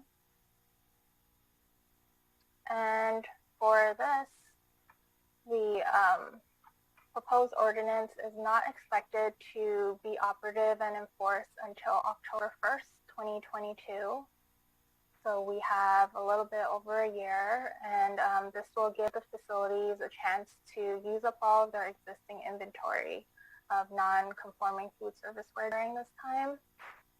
And as Mark mentioned earlier, the county will take lead in education and outreach and enforcement of the ordinance. And this concludes my presentation, and I'm available to answer any questions along with Sue from our county. And I'll, Mark, do you have any closing? Are you done with your Title 10? Okay, and that concludes my presentation. Thank you. All right, thank you both for your presentations. Do we have questions from colleagues? And if there's any members of the public who'd like to speak on this item, if you could raise your hand at this time, and when I see it, we will go over and call on you. And first, we will have Councilmember Hamilton, please.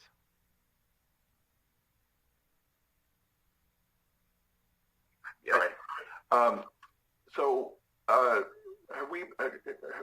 Have we done some outreach to our local restaurants and local folks who are going to be impacted by this, just to get any kind of initial reaction from folks? And also, I know that some of our local restaurants are already complying with this, just but through their own choice. And do we have any types of numbers as to how many already are and how many would be compelled to change? Yes, thank you, Councilmember Hamilton. So last month we sent 180 mailers in English, Spanish, and Chinese to all the affected food facilities. So we received the list from the county, and we haven't had any pushback. We've had a few questions from some restaurants that are just asking for clarification on whether certain items were going to be compliant or if certain items are going to be, or what other alternatives they'll be able to use. But we haven't had any pushback. It's been, most of the businesses have been in support of the ordinance, and a lot of them are already using this type of compostable foodware at their premises and at their restaurants. Okay, thank you. Mm-hmm. Councilmember Salazar. Thank you. So my question was about the county's version of the ordinance, and typically the county ordinances apply only to unincorporated areas. So is that the case with their ordinance now, and we're passing one to match what they're doing at that level? Yes, thank you, Councilmember Salazar. We are adopting the county ordinance as a model. So the county's ordinance affects the unincorporated areas of the San Mateo County, and if the city were to adopt it, it would affect the food facilities and the food vendors in our city. Okay. And does the provisions in our ordinance, are they largely in alignment completely with the county, or are there areas that we are either less stringent or more stringent than their version? We are completely in line with the county's model ordinance. Okay. And okay. And as far as what the other cities are doing, is it generally expected that all cities will fall in line with these things? Because I know one thing that if one city does it, it's fine, but we really need cooperation across the entire region to make it work, because not all the garbage that ends up in San Bruno originates in San Bruno. It could blow in from any area. It could be tossed out of a passing car. You never know where it's going to come from. So I think it is important that everybody get on board. So do we have any information on what other cities might be doing? I believe so far about 10 cities have adopted. I think I'll turn this over to Insulator to provide more detail. I believe only Half Moon Bay had a special provision, but I believe all the other cities adopted the same provisions as the county. And about right now, probably 10 have adopted and already brought it over to their city council. And there's probably a number that are bringing the ordinance to their city council for adoption in the next couple of months. Great. Okay. And just one last question. I noticed one of the slides in terms of who it affects, it specifically mentioned private schools, but not public schools. Is there an exemption for public schools in there? And Sue, do you have more information on this? Sue, please go ahead if you have anything to offer on this question or council member's last question. Good evening, everybody. Thank you for having me be part of the discussion tonight on this ordinance. And to answer the two questions, I think Jacinta did a great job in summarizing where the other cities stand. So as of today, there are 10 jurisdictions total, including the county, that have adopted the ordinance. And we do have a few more cities that are currently in the midst of exploring, including San Bruno. And we have a few other cities that are in line and doing a lot of internal vetting. And it's actually really encouraging because majority of the jurisdictions that adopted it during the midst of COVID, which is inspiring. And it was absolutely amazing. And so that speaks to the importance of this initiative and how important it is for the entire community within San Mateo County. And I completely agree that it should be a county-wide effort. And this is exactly the reason why the county is offering, really trying to motivate our city partners to, join the wagon and adopt a model ordinance, because ideally we want something that's standardized and uniform across the entire county, so as to not confuse our community members. And so we're really trying to strive for that. And so far, the majority of the jurisdictions have shown interest. It's just a matter of the timing. COVID kind of threw complicated things, as you can imagine. And so in terms of adoption, the date, so majority of the cities that have adopted are in line with the enforcement start dates being March 2022, so in about 7 months. Half Moon Bay actually started their enforcement. They were the first jurisdiction to start because they really wanted to bring it to the forefront, because they have been seeing tons of plastic foodware on their beaches, and it was a very high priority for their city council members. We have a few cities that are starting to look at October 2022 enforcement. City of San Mateo has adopted that date. Jacinta and city staff here are recommending that date as well. And whatever date the city jurisdictions choose, the county will be in support, and we will be in close collaboration with city staff to make sure that the rollout of the education as well as enforcement is aligned. And in terms of the second question, private schools versus public schools. So the reason we exempted public schools in the ordinance is because local governments, from what I understand, we don't have authority to tell public school districts what they can and cannot do. That only resides, that authority, only the state has that authority. So based on a lot of diving and researching and talking to our county lawyers, they said we can mandate that the public schools follow and comply with the ordinance, but we cannot for the public schools. And it was private yes, public no, correct? Correct. Thank you. Councilmember? Yeah, I just wanted to remind folks too, is that, the plastic bag, as far as not using plastic bags, is something that the county initiated and went to the communities to kind of keep the same verbiage so that it was universal and better accepted. And we were all on the same page, and I think that has worked out effectively.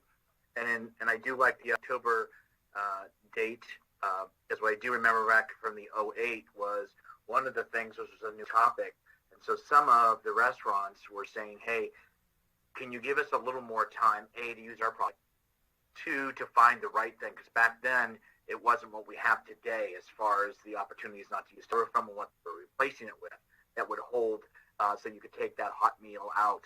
So that afforded our business folks that opportunity to use their product as well as find what best fits for them. So I find that that's trying to adopt the county language is probably best, and I like the October date myself. Councilmember Mason. Yeah, I just wanted to thank you for presenting tonight, and hopeful and wishing you luck in getting all the other cities in alignment. I think that's really exciting, what you're working on. So thank you. Okay, Mark, I feel like you've been left down here. Is there any questions for Mark? on the other item too that was presented in addition to this, and why we have everybody here. Any additional questions? I'm not seeing any members of the public at this time raising their hands. Not seeing any other hands up. Then anything else you want to finish with, City Attorney? Only to thank Jacinta and Sue Lim from the county for making that presentation and answering those questions on the disposable foodware service ordinance. And if the City Council would like to make a motion to waive first reading and then a separate motion to introduce the ordinance, we'll come back at the next meeting on the consent calendar for adoption. I couldn't have said it better. As City Attorney has asked, is there any action on this item? First action would be to waive the first reading. Through the chair, I'll move that we waive the first reading. Is there a second? I will second. Okay. So, okay. Motion made and seconded to go ahead and waive the first reading. All those in favor say aye. Aye. Aye. I have a 5-0 vote in order to waive the first reading. If I'm incorrect, please speak now. Thank you. And then if we could have action on introduction of the ordinance. So moved. Is there a second? Second. Thank you. A motion made and seconded. May we please have a roll call, City Clerk? Councilmember Hamilton, Aye. Councilmember Mason, Aye. Councilmember Salazar, Aye. Vice Mayor Marty Medina, Aye. Mayor Rico Medina. Aye. Motion carries. Thank you. So 5-0 on that as well. And now thank you to everyone for their presentations. We'll move on to the next item. Item B, please. Item 6B, waive second reading and adopt ordinance enacting 1.87% rate increase for Recology San Bruno Garbage and Recycling Service to be effective October 1st, 2021. Thank you very much. And at this time, are we turning this over to Director Ritchie?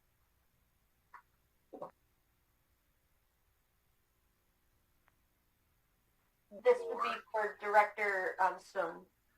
Okay, Director Sun, if you would please, the floor is yours.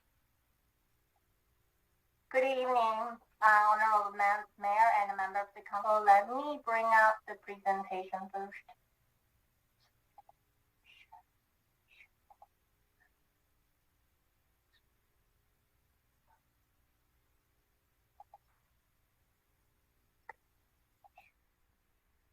Can you see my screen? Great. So this is to adjust the garbage rate effective October 1st, 2021. We actually talked about most of the content last week, so this is just going to be refresh course, and I'll run through the PowerPoint slides pretty fast. And it's getting late, so it won't take very long. The objective is the same as last week. We want to provide an overview of the Recology rate application for the fiscal year 21-22 and describe the review process. And the purpose is to waive the second reading and adopt an ordinance enacting a 1.87% rate increase for Recology effective October 1st, 2021. The agenda basically will go over some background of the franchise agreement, what happened in the rate adjustment, and some historical rate comparison, and then give you a timeline of process we have done in accordance with Proposition 218, and then we will request a waiver of the second reading and ordinance adoption. Let me go through some detail of the franchise agreement. As we have talked about it before, the franchise agreement between the City of San Bruno and the Recology started from July 1, 1998, and it will expire on June 30, 2024. This is for solid waste collection service. It covers billing, record keeping, billing fee, etc. And the current year rate adjustment is based on interim rate year adjustment. Basically, the rate adjustment is purely rely on CPI adjustment. For the next fiscal year, that fiscal year 22-23, we will do a detailed rate year adjustment which will be reviewed by an independent consultant. This effective garbage service rate request increases of 1.87%.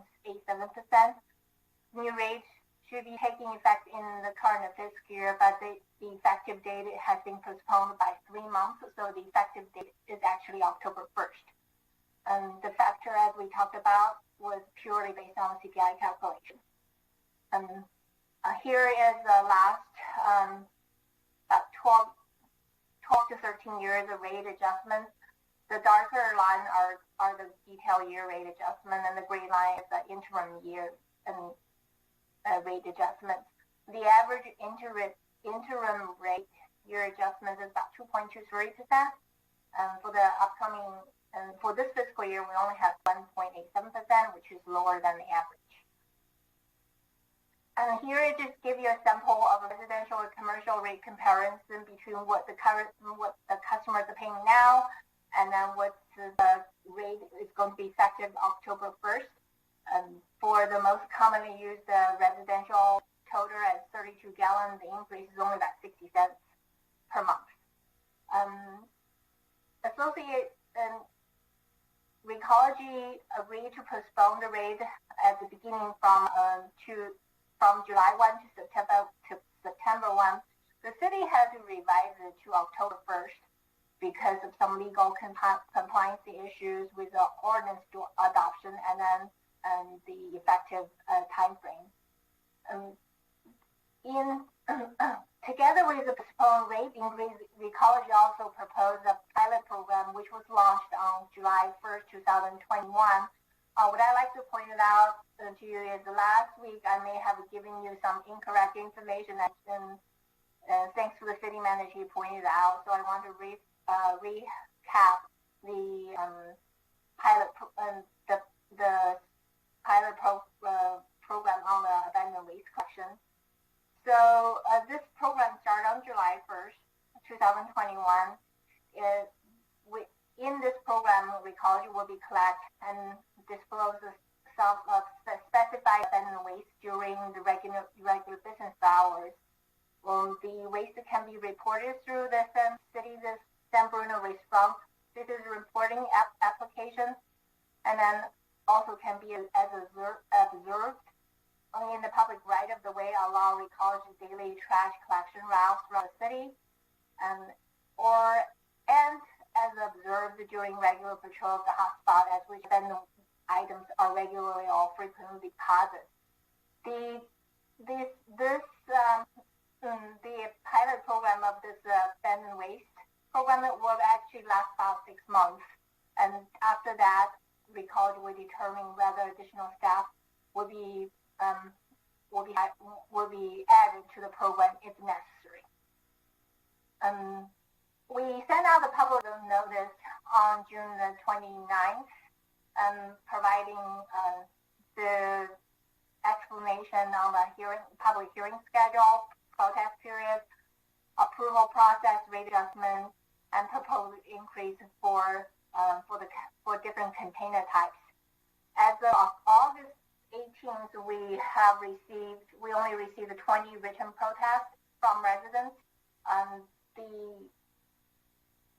The requirement for 218 is a minimum of 50% of the residents in order for this rate increase to be for the council to reject the rate increase. So we are well below the mandatory 50% requirement. This is a timeline. We are pretty familiar by this timeline by now. The council directed staff to provide a 45-day notice on June 22nd. We mailed it June 29th. Last week we had the first reading. This right now is the second reading. We asked the council to adopt. If the council adopts the ordinance, the rate will become effective on October 1st.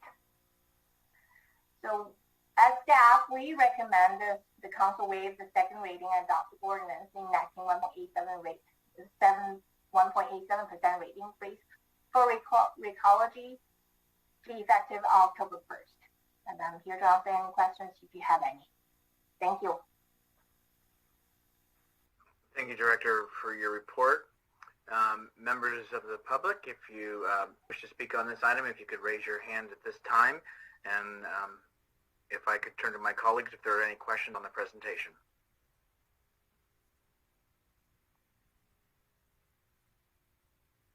Okay. Not seeing any hands from the community at this time. Is there any action by council? You have a comment? Oh, you? Okay. Councilor Mason. Thank you. So I appreciate Recology's review of council's request to cancel rate increases this year, even though the request was not granted. Although thankful for the postponement, I can't support an increase this COVID-19 year where the pandemic has impacted so many and the true results from those struggling are yet to be seen. Aside from the belief that the timing of this increase as the Delta variant is increasing is not right for our community, I'm also disappointed that Recology has not yet prioritized adhering to its contract term dedicated to an annual fundraiser for our local schools. At last year's hearing on May 12, 2020, I posed a number of questions regarding contract adherence that both had to do with city community benefits and the school district's benefits, and have since discussed this with staff. A number of the questions raised revolved around Recology's 24-year contract with San Bruno and the benefits to the community that result from the contract outside of the standard franchise fee. Since that hearing, Recology has provided some wonderful enhancements that have produced great results, including the fall and spring cleanup envisioned by past Councilmember Davis and the abandoned waste program envisioned by city staff and Recology. As a council member, I want to thank you for working with staff and other members of the council to initiate these ideas and follow through with the community benefits portion that benefit our city. However, one of the greatest needs in our community are our schools. This was first raised as an issue over a year ago and has been brought up since then, and I have checked on its progress throughout the past year. Schools were open all last year in San Bruno, and even with remote working, the district office and school offices were open for drop-ins. We need to ensure that all terms, especially those that are meant to benefit our community, especially our local schools that are suffering so much right now financially, are being adhered to, especially once they have been brought to our attention and there has been sufficient time to address the lack of adherence over the past 23 years. Thank you, and I will not be supporting this increase tonight. Any other comments or questions from colleagues? Vice Mayor Medina. Yeah, can staff, or if Recology's here, discuss a little bit about what the amount of money typically is involved for the fundraising? What amount are we talking about? And just to hear a response from Recology on Councilwoman Mason's comments, I think it would be helpful to understand what the other side of the story is. Let me just check with City Manager. I just saw your mic go on, so that's why I was suggesting you and or whom you might feel to answer that. Sure. Through the Mayor, Vice Mayor Medina, my recommendation would be we not get into the specifics of the contract tonight. We will be going into discussions with the City Council about the future of the city's garbage franchise. I will be sending the City Council with the schedule of that. It is a very long process, and we do need to begin in early 2022. With regard to the recycling coordinator and the work that is done with regard to that position, that is a component of the contract that is, I know that there are questions. The city and Recology have been talking about that, and I just think that that's more appropriately to talk about at a later time when we're talking about the contract and all the sections. Tonight's agendized item is a rate increase based on the contract provision for interim years where there's a increase based on the CPI. We do have Kristen Pinoki from Recology here. Should she like to provide any additional feedback, I just wanted to note that she is in the room.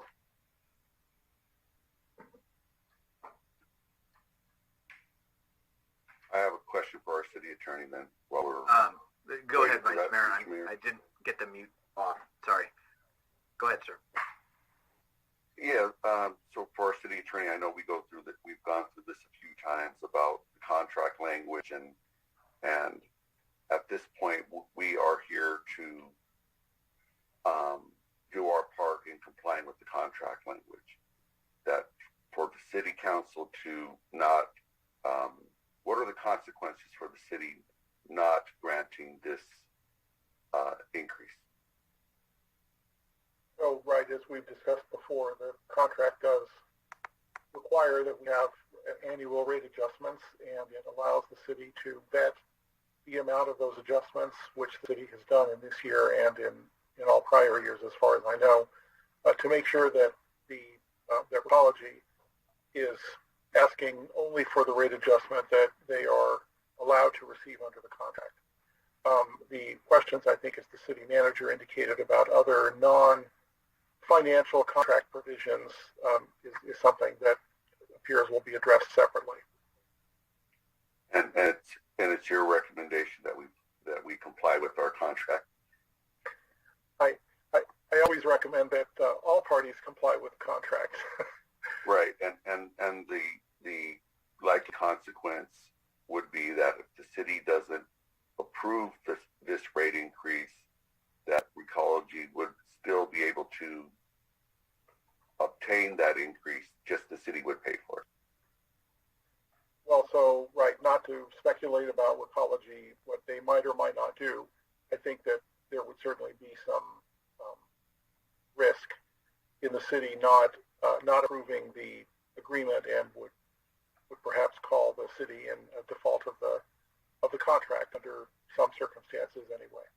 Understood. So, just for the public, I'm clear what I'm going to do here, but for the public to understand, if there's anything outside of these terms that we're voting on, if there's something that isn't proper, allegedly on a contract, that could be resolved at what time?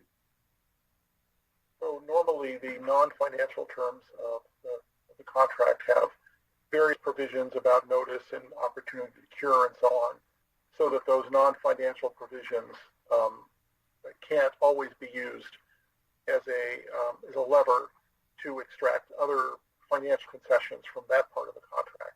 And so, there are various provisions in the agreement. I know that Councilmember Mason has asked for a review, and that's an operational staff issue that I'm not addressing. I'm only indicating that, in general, the financial provisions and the requirement for the city to approve those increases, so long as they are complied with the contract, are in the contract, and I recommend that the city council does approve them under these circumstances. Thank you for that clarification. So I will be supporting this. However, I really want to hear sooner than later what progress is being made on the additional items that Councilman Mason is bringing up. So those are my comments for now. And Mr. Mayor, it's all yours. Thank you. Councilor Mason, you have your hand up. Yeah, I just wanted to let Vice Mayor Medina know that in looking into when the last fundraiser was for schools, nobody could actually remember. So, I think that says a lot. And Mr. Mayor, if I can just go ahead and understood, and we need to get to the bottom of it, and things happen with long contracts, and I do want to thank you for bringing it up. I still believe that I am required. I vote no, yes, but based on the information provided before me, I will be voting yes. but we still need to look into the items that you're bringing up and make sure everything's made whole. So thank you. Any other questions or comments from colleagues? If not, I would just, Vice Mayor, thank you for asking the questions that you did. We honor the contract. Councilmember Mason, you've asked a question, and I know this is not a fundraiser, but I certainly appreciate the Coach for Kids or the compost and those other elements or this trial period that Recology is doing. But yes, if there's something in the contract that needs to be solidified, I think that should be, and there should be some kind of a response. But I will be supporting this at this time. Seeing no other hands from the community or from my colleagues, there is an action, and if it's to proceed forward, it would be to waive the second reading. Is there any action? Motion to waive the second reading? Is there a second? I'll second that. Thank you. All those in favor say aye. Aye. Aye. Any noes? So so no. So we have a 4-1 on not waiving the second reading. Since we have a clear majority, the second reading does not have to be read in its entirety. So we can move on to the any action on the adoption of the ordinance. Motion to approve the ordinance? Is there a second? I'll second that. Thank you. City Clerk, roll call, please. Councilmember Hamilton? Aye. Councilmember Mason? No. Councilmember Salazar? Aye. Vice Mayor Marty Medina? Aye. Mayor Rico Medina? Aye. Motion carries 4-1. Thank you for your presentations and reports this evening. Now we'll move on to item 7, comment from council members. Council members, if you have comments for this evening, if you would raise your virtual or even physical hands, fine. But Councilmember Hamilton. So I want to remind the community that there's a great opportunity for folks who want to serve the San Bruno community. The San Bruno Community Foundation has openings coming up on its board, and applications are being accepted now for the San Bruno Community Foundation board. There's a brochure with all the details available on our city's website at sanbruno.ca.gov/SBCF board. The applications are due by 5 p.m. on September 17th. And this is a great opportunity to get involved and have a voice in your community. Thank you. Thank you, Councilmember. Councilmember Mason. Thank you. Just a couple of comments. The first is hopefully we can get a response to one of the public commenters earlier around the city and its, I guess, response to COVID, including requirements for staff. We're hearing a lot in the news. It's actually all over the news now that the FDA has approved Pfizer. It would be good to have an update on whether we're requiring regular testing. Will there be a requirement for vaccinations? Just some kind of a report to the council on what the city's plan is. I also wanted to note, just wanted to say thank you. The new CityNet bill looks great. I'm not sure who worked on it, but great design, very clear. So whoever's behind it, great job. I also wanted to thank, I believe it's Sandeep. I know it was a pet peeve of mine that I had to go to On Demand and click on these 2 different kids and kids junior sections, and somehow it's been fixed, and I'm sure somehow is Sandeep and the team over there. So very much appreciated. Thank you. I also wanted to highlight something since Superintendent Espinoza was on earlier. If anybody has friends, family that are interested in working for the school district, we know, as he mentioned, we are a lower paid district, but we have a lot of openings here in San Bruno, and it's not just the San Bruno Park School District, but the city will be having openings as well, and hopefully you get the word out that we're looking for people to commit to the city. And I think it's a really exciting time to be either in the district or with the city, so please spread the word. And then lastly, I don't know if there needs to be mutual council comment, mutual council consent, or I need to agendize this, and I can talk to Attorney Zafrano maybe tomorrow or after this, but exactly when does the city attorney believe that it is the city's right to ensure that its contractors are adhering to its contracts? I think that just as important as it is for us to adhere to our contracts, it's also just as important that we ensure our contractors adhere to the provisions in their contracts. And so I'd like to find out whether that's a memo that can be written to us, or that needs to be a closed session. I'm not quite sure, but I think it's important that the contract goes both ways. Thank you. Thank you, and just Superintendent Espinoza is still on the line with us, so thank you for staying. And Vice Mayor Medina. Yes, thank you, Mr. Mayor. Just wanted to let everybody know this coming Thursday, Second Harvest Grocery Distribution will be at Bel Air Elementary at 453rd Avenue. It will, people start lining up a little bit before 2. It goes on from 2 to 4. This will be the last month where it will be on the Thursday. It is now moving to Wednesdays. But we will be there to help our community. And if you or anybody needs any help with food, I mean, you could, they take sign-ups right there on the spot. And nobody gets denied. So if you need food, come and get it. Thank you. Thank you. Seeing no other hands up, I also wanted to make note of the city net bill as well. I noticed that and had to do a double take because I go, okay, this is different.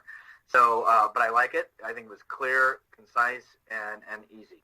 So I want to acknowledge that as well.